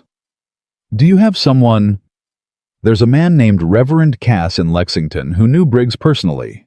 They served the same circuit for 12 years. He paused. If Briggs's register is in that office, Cass will know where it is. Bess, who had been standing at the far end of the kitchen pretending to do something with a pot, said without turning around. My brother-in-law drives the post road to Lexington every Monday and Thursday. He left this morning. You could send a letter ahead by fast rider tonight, and it'd be waiting at the circuit office before you arrived. Nathaniel looked at her. Mrs. Bess, he said, I am grateful. Send the letter, Bess said. I'll get you paper. He left the next morning before dawn. Clara stood at the kitchen gate and watched him go, and she did not tell herself it meant nothing, because she had stopped lying to herself about that particular subject sometime around the fourth Thursday and hadn't gone back. What she told herself instead was, he will come back. He has always come back. She went inside and put the kettle on and began the day's work. The 10 days before the assembly compressed themselves into a particular kind of waiting that Clara had not experienced before, not the passive waiting of a woman expecting something to happen to her, but the active waiting of a woman who has made her decision and is holding her position while the board is arranged around her. She went to market on Wednesday, as she always did. She returned Mrs. Putnam's nod on the road without looking away first. She attended Sunday service and sat in her usual pew, and did not alter her posture by a fraction when she felt Louise Packard's gaze from across the room. She helped Bess with the Tuesday preserves and rehemmed 2 more curtain panels and washed every window in the east wing of the house. She was not hiding. People noticed. She could tell they noticed by the quality of the silence when she entered rooms the way conversations didn't stop entirely, but shifted slightly, becoming more careful, more aware of her presence. She was no longer invisible. She was something that the town had not yet decided how to classify a woman they had placed firmly in the category of overlooked and unremarkable, who had declined to stay there, and the reclassification was proving difficult. On Thursday, with Nathaniel still in Lexington, William Harrington came to the Harrington estate to call on the family. Clara was in the east corridor when he arrived, and she heard his voice in the front hall, and went still for exactly 2 seconds before continuing down the corridor with her basket of cleaning supplies, unhurried and going about her work.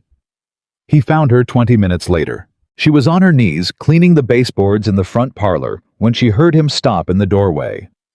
She finished the section she was working on before she stood up. Mr. Harrington, she said. He looked older than he had the last time she'd seen him, or perhaps she was looking at him differently. He looked like a man who has made several careful calculations and is beginning to suspect that one of them was wrong.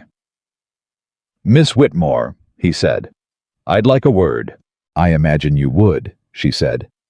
He came into the parlor and closed the door, and she noted that he did not sit down this time.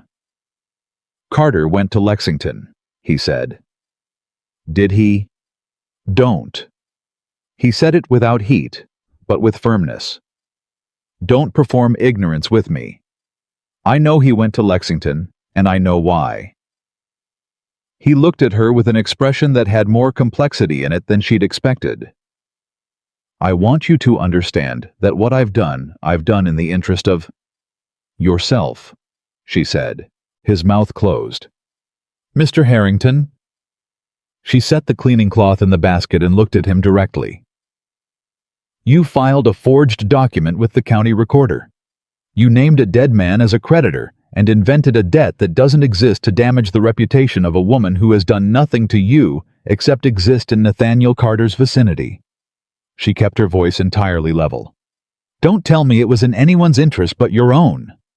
The silence in the room was very complete. The debt document was... He stopped. The information I received led me to believe... The information you received was prepared by your own lawyer, she said. I think we both know what you received and who prepared it. His jaw tightened. You are very confident for a woman in your position. My position, she said, is improving. He stared at her for a long moment. The assembly will be attended by everyone of consequence in this county, he said.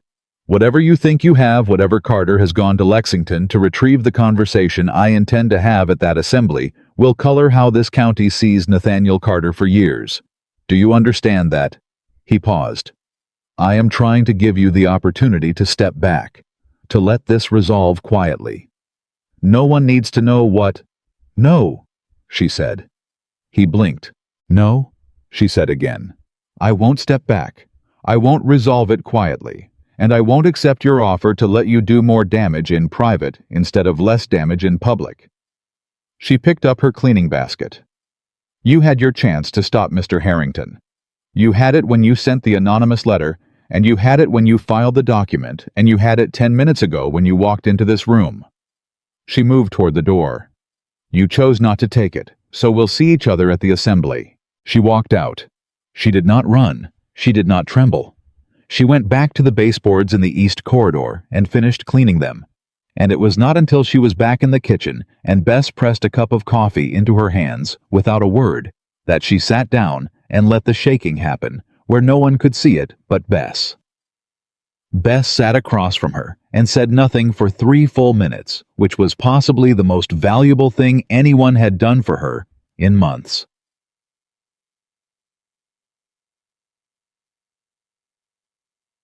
Nathaniel came back on the 6th day. He came through the kitchen door again, and this time he had a leather-bound register under his arm that was clearly old, the cover worn at the corners, the spine cracked from years on a shelf, and he set it on the kitchen table and opened it to a page near the middle with the care of a man handling something that matters. "Reverend Briggs's marriage register," he said. "November 14th, 1805. Nathaniel James Carter and Harriet Louise Morrow witnessed by 4 members of the Briggs congregation whose names and addresses are recorded, and by Reverend Cass himself, who was present at the ceremony."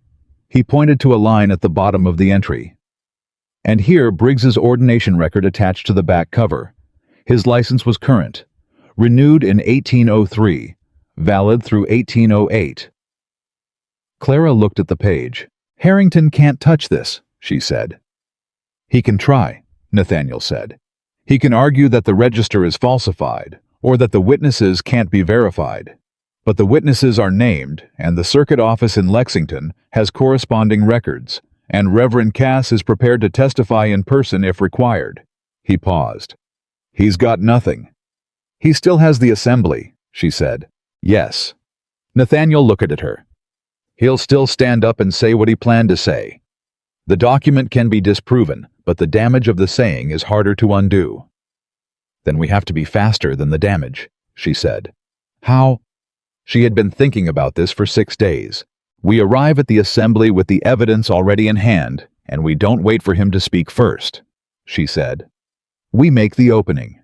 We present Gerald Potts with the proof of the forged document and the proof of the Briggs marriage record before Harrington has the chance to raise either subject. We take the narrative before he can shape it." He looked at her. "That means walking into the assembly and speaking publicly," he said. "In front of everyone." "Yes, Clara, you've spent 3 years being invisible. Walking into that assembly and speaking on your own behalf is—" "Something I should have done a long time ago," she said, "for a great many things." He held her gaze. "You don't have to," he said. "I know I don't have to," she said. "That's exactly why I'm going to." Something in his face broke open, not dramatically, not with any performance, just quietly, like a door that has been shut a long time, swinging open on its own weight. "All right," he said. "Then we go in together." Oh. The night before the assembly, Clara did not sleep well.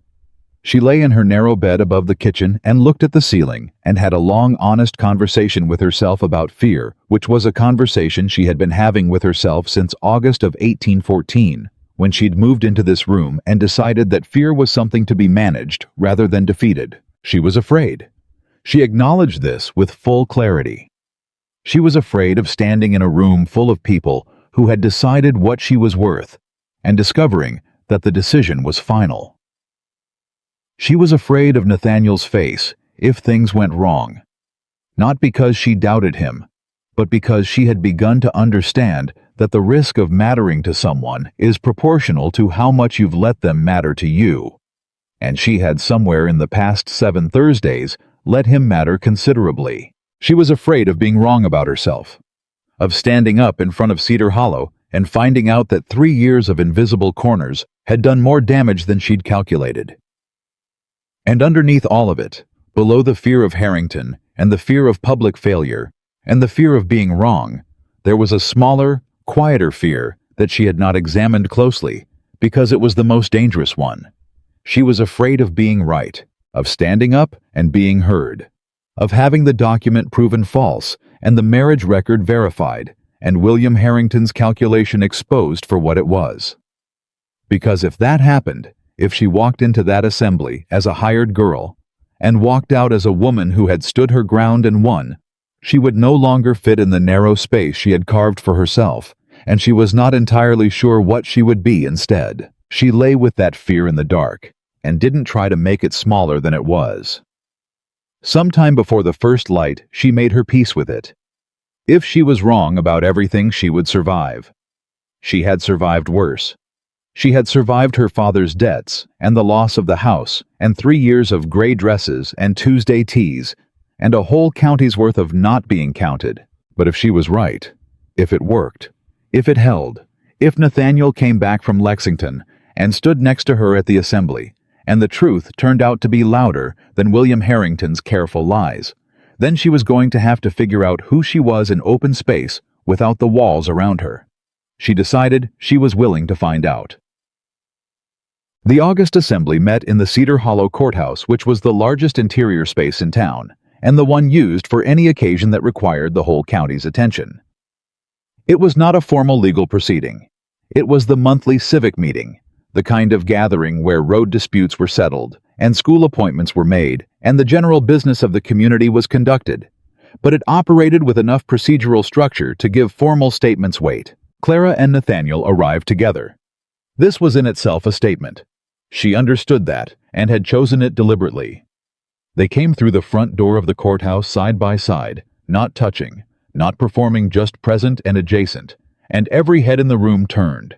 She had worn the best dress she owned, which was not extravagant but was neat and clean and hers, and she had done her hair with care, and she walked into that room with her spine straight and her hands steady, finally genuinely steady, and looked at the assembled faces of Cedar Hollow without looking away from any of them. William Harrington was already there, standing near the front with Thomas Alcott beside him.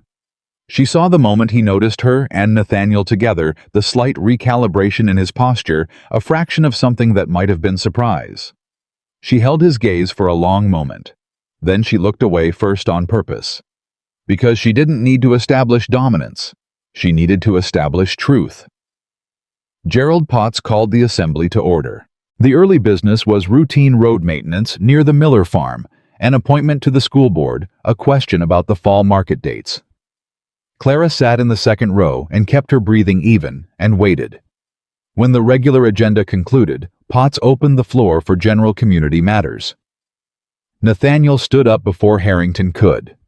The room shifted. "Mr. Potts," Nathaniel said, his voice carrying the particular register of a man who does not need to raise it to be heard.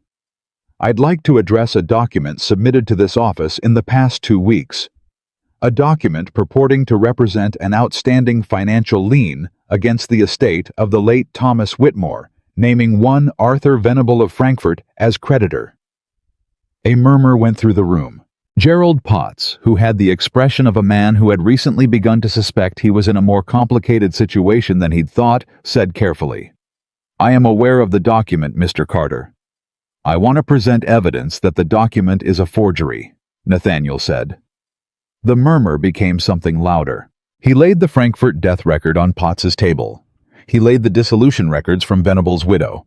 He laid a signed affidavit from Mrs. Aldridge at the Frankfurt court office identifying stylistic elements of the document consistent with Thomas Alcott's drafting. He did it calmly, paper by paper, the way a man lays out a hand of cards when he already knows what he's holding. Then he stepped back, and Clara stood up. She had not planned to speak first. She had planned to let Nathaniel present the evidence and stand beside him in support. But she stood up because she looked at Gerald Potts, and she looked at the room full of people who had watched her carry trays and refill glasses and hem curtains for 3 years, and she understood that this was the moment, not Nathaniel's moment, not the moment of the evidence, but hers. The moment she had been moving toward since she'd read the anonymous letter in the kitchen garden and decided she was done. "My name is Clara Whitmore," she said. "Thomas Whitmore was my father. He was not a dishonest man. He made decisions that didn't work out, and he was failed by people who should have helped him, and he died believing he had let his family down." Her voice was level and clear, and she did not rush it. "He did not borrow money from Arthur Venable. He did not leave me a debt. And the document that was filed in this office 2 weeks ago is not a record of his history. It is a tool manufactured to damage my reputation, and by extension, Mr. Carter's, for the purpose of advancing a business interest that has nothing to do with either of us." She paused. "I am a hired girl," she said. "I have been for 3 years. I know what this county thinks that means about what I'm worth and what I'm entitled to. And I want to say plainly in front of everyone here that I am not going to accept a forged document as the definition of my father's character or my own." She looked at Gerald Potts. "I would ask that the document be formally retracted from the county record, and that the record reflect the evidence Mr. Carter has provided." She sat down. The room was profoundly silent. Then a voice from the back said, "That's Thomas Whitmore's girl. I knew Thomas Whitmore." It was an old man named Henry Pruitt who had lived on the road adjacent to the Whitmore property for 30 years, and he was standing up with the creaking deliberateness of a man his age standing up quickly. "I knew Thomas Whitmore," he said again louder, "and I can tell you he never borrowed a dollar he didn't intend to pay back, not once in 30 years. Another voice, a woman near the middle of the room. "I had dealings with Venable's lending concern. He was dead before the date on that document. Everybody in Frankfurt knows that." The murmur that went through the room now was different from the one before. It had a direction to it. William Harrington stood up.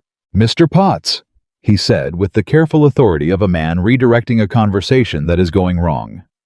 "I believe there are questions about the Carter marriage that bear on the larger issue of—" "Mr. Harrington." Nathaniel's voice was quiet and absolutely final. "I'd like to address that before you do, if you don't mind." He produced the Briggs Register. He opened it to the page. He read the entry aloud, every name, every date, every witness. He placed Reverend Briggs's ordination record beside it. He stated that Reverend Cass of Lexington had confirmed both the record and his personal presence at the ceremony, and was prepared to provide formal affidavit. And then he looked at William Harrington across the room. "My wife," he said, "deserves better than to have her memory used as a business instrument. I will not stand here and let that happen." The room had gone very, very still. Harrington looked at the register. He looked at Nathaniel. He looked at Clara. He sat down. Not dramatically, not with any visible surrender. He simply sat down, and in the sitting, down the architecture of everything he had built in the past 2 months collapsed without a sound. Gerald Potts cleared his throat. "I'll note for the record," he said, "that in light of the evidence presented, the document submitted regarding the Whitmore estate will be formally retracted and removed from the county record." He paused. "And I'll note further that questions regarding the authenticity of submitted documents may require additional review by the circuit court." That last sentence landed in Harrington's vicinity like a stone in still water. The assembly moved on. It always did. Community life was relentless in its forward motion, and there were other matters, and other people. And the room began to breathe again, and talk again, and the machinery of the ordinary resumed. Clara sat in the second row, and let it all move around her. Nathaniel sat down beside her. He didn't say anything for a moment. Then he said very quietly, "You didn't have to speak." "I know," she said. "You chose to." "Yes." He was quiet for a moment. "Your father would have been very proud of you," he said. She felt it then, the thing she'd been holding back from herself for 3 years, the grief for a man who'd believed in things and been failed by the world and died thinking he'd failed his daughter in return. She felt it, and she didn't push it away. and her eyes stung, and she let them sting, and she breathed through it. "I know," she said. "I think he would." They left the assembly together and walked out into the late afternoon, and neither of them spoke for a long moment, because sometimes the thing that just happened needs a little space before it becomes words. It was Bess who broke it, because Bess had come to the assembly uninvited and unapologetically, and had sat in the back row with her arms folded and watched the entire proceeding with the expression of a woman watching the world arrange itself correctly. She came out behind them and said, "Well, that happened." "It did," Nathaniel said. "Harrington's going to be quiet for a while," Bess said. "Not forever. Men like that don't stay quiet forever, but for a while." "The circuit court review will keep him occupied," Nathaniel said. "Good." Bess looked at Clara. "How are you?" Clara thought about it honestly. "I'm not sure," she said. "I think I might need a day to know." Bess nodded. "That's the right answer." She turned to Nathaniel. "You're staying for supper." It wasn't a question. "Yes, ma'am," he said. Bess walked ahead of them down the road with the decisive stride of a woman who has accomplished something and is ready for the next thing, and Clara and Nathaniel walked behind her, not quite close enough to touch, and not quite far enough apart to be strangers, and the summer light sat long and gold on the road. "Nathaniel," Clara said. "Yes." She stopped walking. He stopped too. She looked at him. This man who had looked for her for 2 years, and come back from Frankfurt, and stood next to her in a room full of people and said her father's wife deserved better than to be a business instrument. And she felt the architecture of the wall she had spent 3 years building shift quietly and entirely the way a foundation shifts when the ground beneath it finally settles. "I'm not afraid anymore," she said. "I want you to know that. I'm not done being careful, and I'm not done taking time with things, but the specific fear that was keeping me from—" She stopped, started again. "I'm done letting the damage have more say than I do." He looked at her. "What does that mean?" he asked. She met his eyes. "It means," she said, "that I'd like you to keep calling on me, not just Thursdays. Whatever days you want." The expression that moved through his face was the one she had been least prepared for. Not triumph, not satisfaction, not the expression of a man whose patience has finally been rewarded.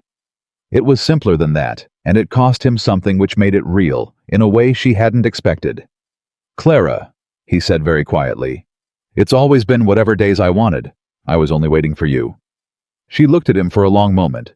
Then she said, "Well, you don't have to wait anymore." Behind them, from a respectable distance down the road, they heard Bess say to no one in particular, "Finally." The day after the assembly, Cedar Hollow woke up and did what small towns always do after something significant has happened inside them. It talked. Clara heard it differently than she had heard the talk before. Not through kitchen doors and around hallway corners, not in the gaps between one task and the next. She heard it straight on because she was no longer arranging herself to avoid it. She went to market on the Friday morning after the assembly, the same way she always did, with her basket and her list and her plain gray dress, and the difference was not in how she looked, but in how she moved through the space. Not smaller than she needed to be, not angled to take up less room, just present the way a person is present when they've decided they have a right to be. Dottie Marsh found her at the vegetable stall. "Well," Dottie said without preamble, in the way of a woman who has been waiting to have this conversation since yesterday afternoon. "You stood up in that assembly and said your piece in front of the whole county." "I did." "In front of William Harrington." "He was there, yes." Dottie looked at her with the frank admiration of a woman who has spent her own life in service and understands exactly what it costs to do what Clara had done. "My mother always said the bravest thing a person can do is tell the truth when lying would be easier and silence would be safer." She picked up a bundle of carrots. "I think your mother probably would have said the same thing." Clara thought about her mother, who had died when Clara was 16 and who had been a quiet, strong woman with very little patience for self-pity. "She would have," she said. "People are talking about the debt document," Dottie said. About Harrington. About Alcott. She paused. Not the way they were talking about you last week. I know. Gerald Potts sent a rider to the circuit court in Lexington yesterday afternoon. Dottie said lower. Henry Pruitt told my employer this morning. There's going to be a formal review of the document. Clara absorbed this without changing her expression. That's appropriate. Harrington's been very quiet, Dottie said. His cook told me he didn't come down to breakfast this morning.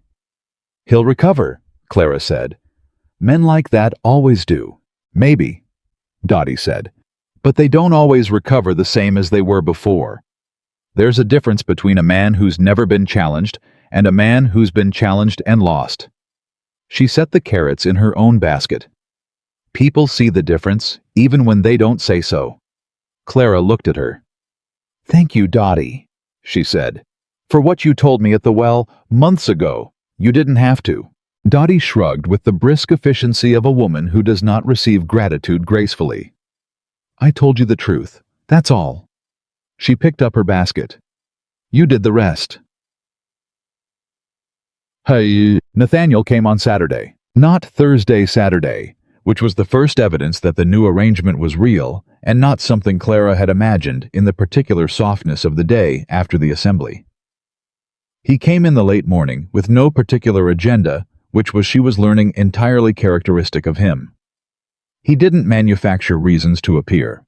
He simply appeared consistently the way weather appears, not because it has been invited, but because it is a fact of the landscape.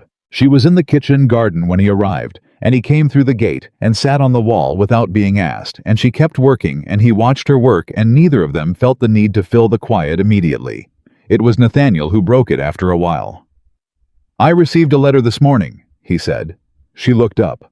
From Thomas Alcott, he said. Harrington's lawyer. She straightened. What did it say? That Mr. Alcott has tendered his resignation from Mr. Harrington's employ. He paused. Effective immediately, citing irreconcilable differences regarding the conduct of certain legal matters. Clara stood very still. He's separating himself, she said. Before the circuit court review gets any further, Nathaniel said. Yes, Alcott is a careful man. He understood that the document was going to be traced back to his drafting, and he decided that the distance between himself and Harrington was worth more than the retainer. He paused. He also included at the end of the letter an acknowledgement that the Whitmore debt document was prepared at Harrington's explicit instruction. The word landed cleanly. He wrote that down, Clara said. In a letter to you. He did. Why? Nathaniel looked at her. Because he wants a record of his cooperation before the review board asks him questions under oath. Because a man who volunteers information fares better than a man who has it extracted. He paused. And because I think he is not entirely comfortable with what he was asked to do to a woman who had nothing. Clara looked at the garden. It won't undo the damage, she said. People heard the document discussed at Louise Packard's tea. People came to their own conclusions before the assembly. That doesn't reverse itself because Alcott wrote a letter. No. Nathaniel agreed. It doesn't. But it means the record is correct. And it means that the people who repeat the story going forward have to decide whether to repeat the true version or manufacture their own. He paused. Most people given the choice prefer accuracy. It's less work. She almost smiled. You have a very practical view of human nature, she said. I've lived long enough to develop one, he said. She sat on the wall beside him close enough to be deliberate about it, near enough that the space between them was a choice rather than a default. And she looked at the garden that she had worked in for 3 years. What happens now? She asked. He turned to look at her. With Harrington. With everything, she said. He was quiet for a moment in the way of a man who is choosing his words carefully, not because the situation is difficult, but because it matters to him to get them right. I'd like to ask you something, he said, and I want you to understand before I ask it, that there is no pressure attached. That whatever you say I will accept, and I will still be here on whatever days you'll have me, and nothing changes unless you want it to. Her heart was doing something she chose not to examine too closely. "Ask," she said. "Will you come to the Carter property?" he said. "Not to stay. Not yet. Not unless that's what you want. Just to see it. To walk the land." He paused. "I've been calling on you in someone else's kitchen garden for 2 months. I'd like you to see something that's mine. Something I might want to be yours too eventually, if that's a direction you're willing to consider." Clara looked at him for a long moment. "Eventually," she said. "At your pace," he said. "Not mine." She held the word eventually in her chest and felt what it did there. Not the sharp anxiety she would have expected months ago. Not the reflexive flinching away from something that could be taken back. Just warmth. Just the particular warmth of a door that has been shut a long time, opening onto something real. "I'll come Wednesday," she said. "I have Wednesday mornings." He exhaled. It was a small sound, but she heard everything in it. "Wednesday," he said. She went on Wednesday. The Carter property was 4 miles north of Cedar Hollow, and Nathaniel met her at the edge of his land, where the road met the first gate, and walked with her rather than riding ahead, which was another of those small, deliberate gestures that she had stopped trying not to notice. The land was considerable. She knew it was from what people said, but knowing and seeing were different things, and she walked through it beside him and understood that this was not just property. It was the result of years of careful, patient work by a man who had nothing to prove to anyone except himself. He showed her the north pasture and the creek and the old kitchen garden that had gone unmaintained since Harriet died, and she stood at the edge of the kitchen garden and looked at the wild growth of it, the things that had come up on their own without anyone to tend them, and felt something ache in a way she didn't try to name. "You haven't touched it," she said. "No," he said. He stood beside her at the garden's edge and looked at it without apology. "For a while I couldn't. And then, it had been so long that starting felt like disturbing something." He paused. "But lately I've been thinking it's not a memorial. It's just a garden that needs work." She looked at him sideways. "Do you want help with it?" she asked. He looked back at her. "Yes," he said. "I do." She nodded once, in the way of a woman concluding a negotiation. "Then we'll start next Wednesday." Something in his face went very still, and then very warm, and he looked away before she could examine it fully, which she understood was him protecting himself from being too visible, which she understood because she had been doing the same thing for months. "All right," he said. "Next Wednesday." What happened between August and October was not dramatic. That was the thing Clara would remember later, that the actual change, the real shift in the architecture of her life, did not announce itself with grand gestures or public moments. It came in the accumulation of ordinary days, Saturdays and Wednesdays alongside Thursdays. The kitchen garden at the Carter property, slowly revealing what it had been beneath 3 years of overgrowth. Conversations at the kitchen table that went longer than they should have, and ended only because Bess finally told them both to go home and sleep. She met Nathaniel's nephew James, the boy from the Millersburg Road, now 10 years old, and possessed of the particular energy of a child who has been told the story of the woman who stayed and has formed strong opinions about her based on it. He shook her hand with excessive seriousness at their first meeting, and told her that his uncle had talked about finding her for 2 whole years, and that he was very glad she'd been found. "So am I," she said, and meant it in more directions than she could have explained to a 10-year-old. James Carter became over the following weeks her most enthusiastic ally. He appeared on Wednesdays with opinions about the kitchen garden, and on Saturdays with questions about everything. And once on a Tuesday, with a baby rabbit he had found in the north pasture, and wanted her advice, about which she gave to the best of her ability, while Nathaniel stood in the doorway, watching the two of them with an expression she had to look away from, because it did things to her equilibrium. It was James in the end who precipitated the conversation that Clara had been approaching carefully for weeks. He came to the Harrington House kitchen on a Wednesday morning in late September, which was unusual because she expected him at the Carter property, and he arrived with grass on his knees and an urgency that meant he had run at least part of the way. "Miss Clara," he said, coming through the kitchen door. "My uncle wants to know if you're coming Wednesday." "I am coming Wednesday," she said. "I come every Wednesday." "He wants to know today," James said. "Because there's a man from Lexington coming tomorrow with papers, and Uncle Nathaniel said I should ask you if you wanted to be there." Bess looked at Clara. Clara looked at James. "What kind of papers?" she asked. James considered this with the earnestness of a child relaying information he has understood imperfectly. "Legal ones," he said. "About the land, and about he said to tell you it was the Alcott matter. He said you'd know what that meant." She knew what it meant. She looked at Bess. "Go," Bess said. She went.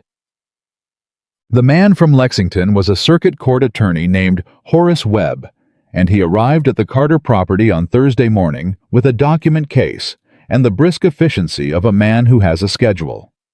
He sat up at the Carter kitchen table, and Nathaniel sat across from him, and Clara sat beside Nathaniel, which was a statement that neither of them had discussed, and neither of them needed to discuss.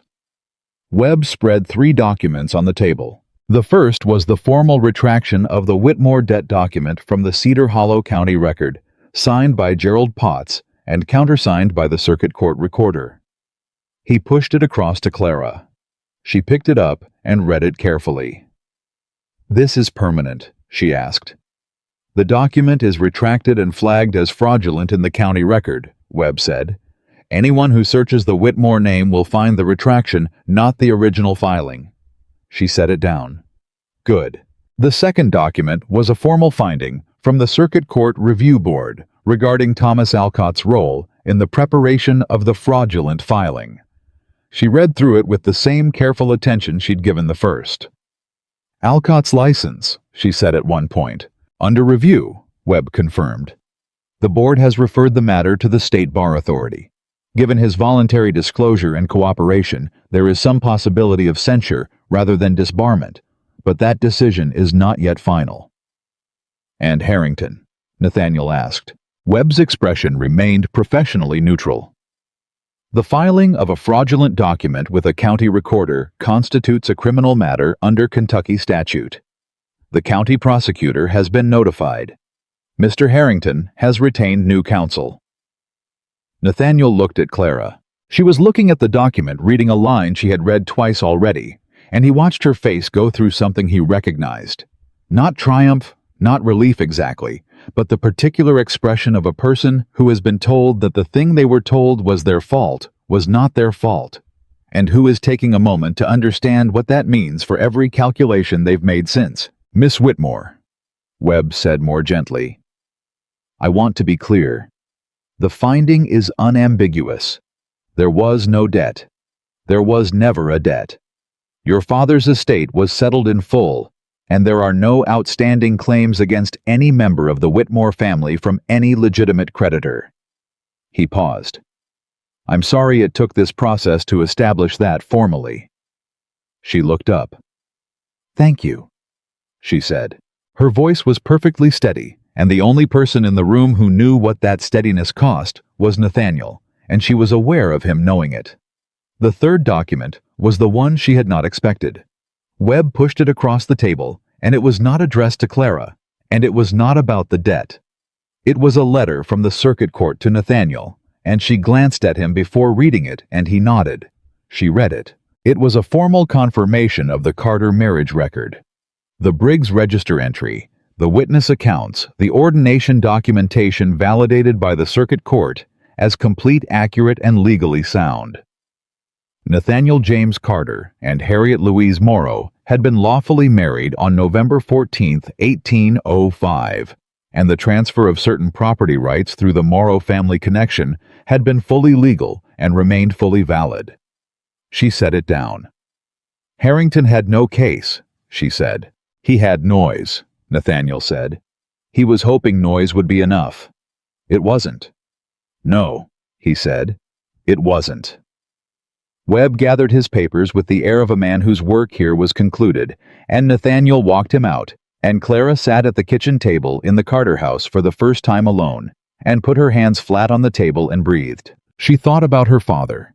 She thought about Thomas Whitmore, who had sat at tables like this one in houses like this one, believing he was building something, believing in the possibility of more than he had, and she thought about what it had cost him to believe that, and she thought about what it had cost her to stop believing it, and she thought about who she was sitting at this table. Now, not the hired girl, afraid of taking up space, not the invisible woman carrying trays around the perimeter of other people's lives. Just Clara, just herself, with the record corrected and the truth on paper, and a man who had looked for her for 2 years, coming back through the kitchen door. Nathaniel sat down across from her. He looked at her face and didn't rush the silence. "How are you?" he asked. "I think," she said slowly, "I'm going to need a few days to decide."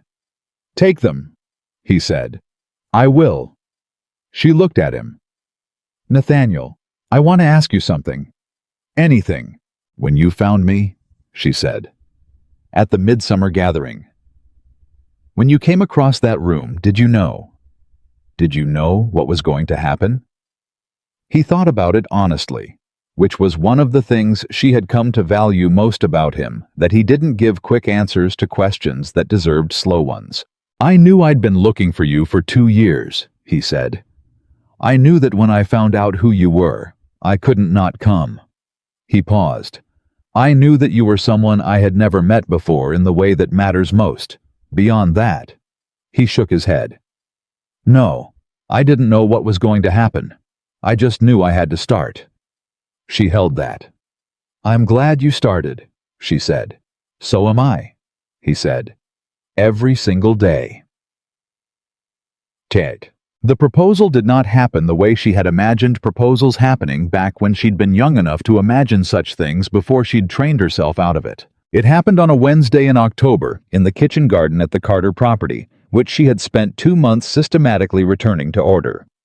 She was on her knees in the dirt, pulling the last of the summer weeds from around a row of late-season herbs, and Nathaniel was beside her doing the same, and James was somewhere in the north pasture with the noise level of a child who has been given outdoor space and freedom and a stick, and the afternoon had the particular golden weight of autumn in Kentucky when the air finally relents. Nathaniel sat back on his heels and looked at her. She looked back at him with a clump of weeds in her hand. "Clara," he said. Something in the way he said her name, just the 2 syllables with everything he'd been for the past 4 months behind it, made her go still. "Yes," she said. "I want to ask you to marry me," he said. "I want you to know before I ask that I understand it's a large question, and you're not required to have an answer today, or next week, or next month. I want you to know that whatever you say, I meant everything I've said this summer, and that won't change." He paused. "But I also want you to know that I've known for a long time, and I'm done waiting for the right moment, because I've learned that the right moment is usually just the moment when you stop finding reasons to postpone it." She looked at him. The dirt was still on her hands. The autumn light was doing something particular to the air between them.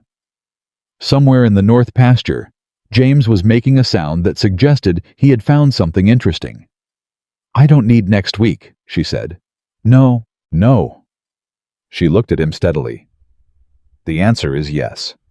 It's been yes for a while, and I've been finding reasons not to say it, and you just told me you've been finding reasons not to ask, and I think we've both been very sensible for long enough." He looked at her for a moment that stretched and settled. Then he reached out and took her hand, the one with the garden dirt on it, and held it in both of his, and said nothing, because nothing was what the moment required. She left her hand where it was. "James is going to be insufferable about this," she said after a while. "Absolutely insufferable." Nathaniel agreed with the particular happiness of a man who does not mind that at all. They were married in November, in the Methodist schoolhouse by a minister whose license was unimpeachably current, with Bess in the front row wearing a hat Clara had never seen before, and Henry Pruitt in the second row, and Dottie Marsh standing in the back with her arms folded and her chin up, and James Carter serving as witness with the gravity of a 10-year-old who has understood that he has been given a responsibility and intends to honor it. Mrs. Harrington sent a letter of congratulation that was brief and carefully worded, and cost her something to write, which Clara understood and appreciated without requiring anything more. Eleanor Packard came. She appeared near the back of the schoolhouse without announcement, and left shortly after the ceremony without speaking to anyone but she came, and Clara saw her on the way out, and their eyes met across the room, and Eleanor gave the smallest, most deliberate nod, and Clara returned it, and that was its own kind of conversation. William Harrington was not there. William Harrington was occupied that November with the ongoing attentions of the county prosecutor who had the Alcott letter and the circuit court finding, and a considerable amount of patience for detail. He would emerge from that process diminished in ways that were not fully visible immediately, but would become so over the following years, the way damage to a foundation becomes visible slowly, and then all at once. Clara would not spend much time thinking about William Harrington. She had other things to think about. The first winter on the Carter property was not easy. She had known it would not be. She had moved from a house where her role was defined, and her expectations were managed, and her scope was small, and bounded into a house where she was responsible for everything, and the scope was as large as the land, and the man, and the life they were building together. And there were days when the size of it pressed against her in ways she hadn't anticipated.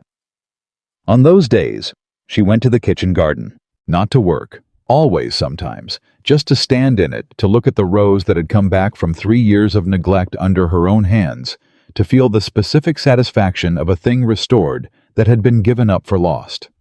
It was a good feeling, and she didn't take it for granted, and she let it do what it needed to do for her, on the days when the largeness of everything felt like too much. Nathaniel found her there one evening in January, standing in the cold with her coat on and her breath making clouds and her face turned up toward the dark.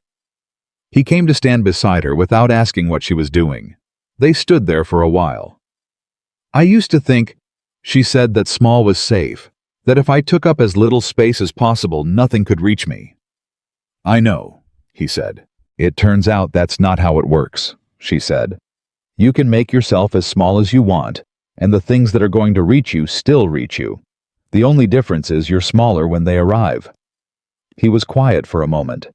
And now, she looked out over the garden. Her garden. She was still learning to say that, still learning that it was true, and felt the cold air on her face, and the size of the property around her, and the warm weight of the house behind her with James inside doing his lessons by firelight.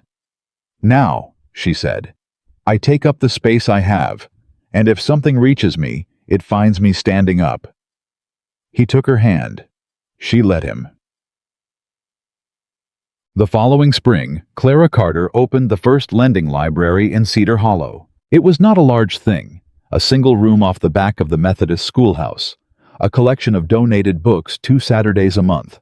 But it was hers, and it served women who could read, and women who wanted to learn to read, and children whose families had no money for schooling, and old men who had never had the time when they were young. It was the thing she had been doing in small ways her whole life, stopping for the thing other people walked past, made into something structural, something that would exist whether she was there or not. Dottie Marsh volunteered on the first Saturday and every Saturday after that. Bess donated $20, announced that it was a loan, and never mentioned repayment again. Henry Pruitt brought his granddaughter on the third Saturday, and sat in the corner reading to her for 2 hours, and Clara watched from across the room, and understood that this was what her father had been trying to build. Not money, not land, not the accumulation of things, but something that helped people quietly and consistently in the way that the best things always do. She thought about him often. She thought about the man who had believed he was building something, and had been failed by the people around him, and had died thinking the failure was his. She thought about what he would have seen if he could have stood in this room on a Saturday in April and watched his daughter run a library in a borrowed room in a county that had once tried to bury his name under a dead man's debt. She thought he would have understood.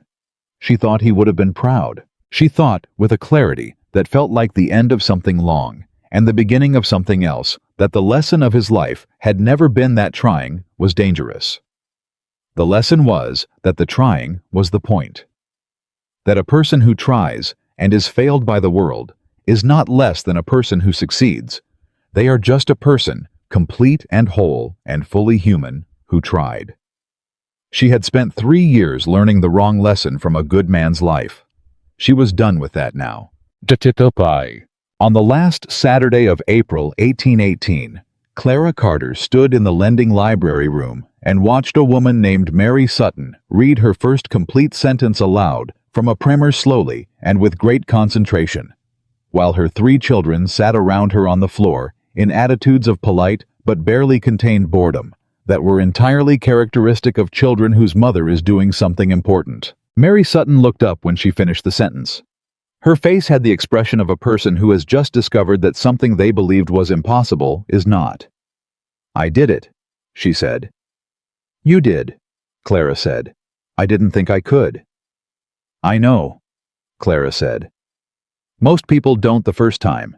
And then they do, and then they think, what else have I decided? I can't do that. I actually can." Mary. Sutton looked at her children. Then she looked back at the primer. "Read me the next one," she said. Clara sat down across from her and pointed to the next line. Nathaniel appeared in the doorway at the end of the afternoon, with James at his side, and the particular expression of a man who has come to collect his wife and is content to wait as long as it takes. And Clara looked up and caught his eye across the room, and something passed between them that was too large and too specific to be reduced to words. She held it in her chest the way she had learned to hold things that mattered, not lightly, not with the braced readiness for it to be taken away, but solidly with the full weight of a person who has decided she is allowed to have it. She finished the session, said goodbye to Mary Sutton, and her children stacked the primers on the shelf, and walked across the room to where Nathaniel was waiting. James immediately began telling her about something that had happened to the north pasture fence, and she listened to him with the attention he deserved. And Nathaniel fell into step beside her, and the 3 of them walked out into the April evening together.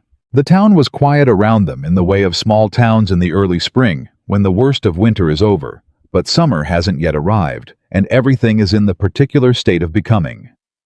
Clara walked through it and felt it differently than she had ever felt it before, not as a place where she was invisible, not as a place that had decided her worth and filed the decision with the county recorder, but as a place that was capable of being made better, a place she intended to make better, one Saturday at a time, one sentence at a time, one person at a time.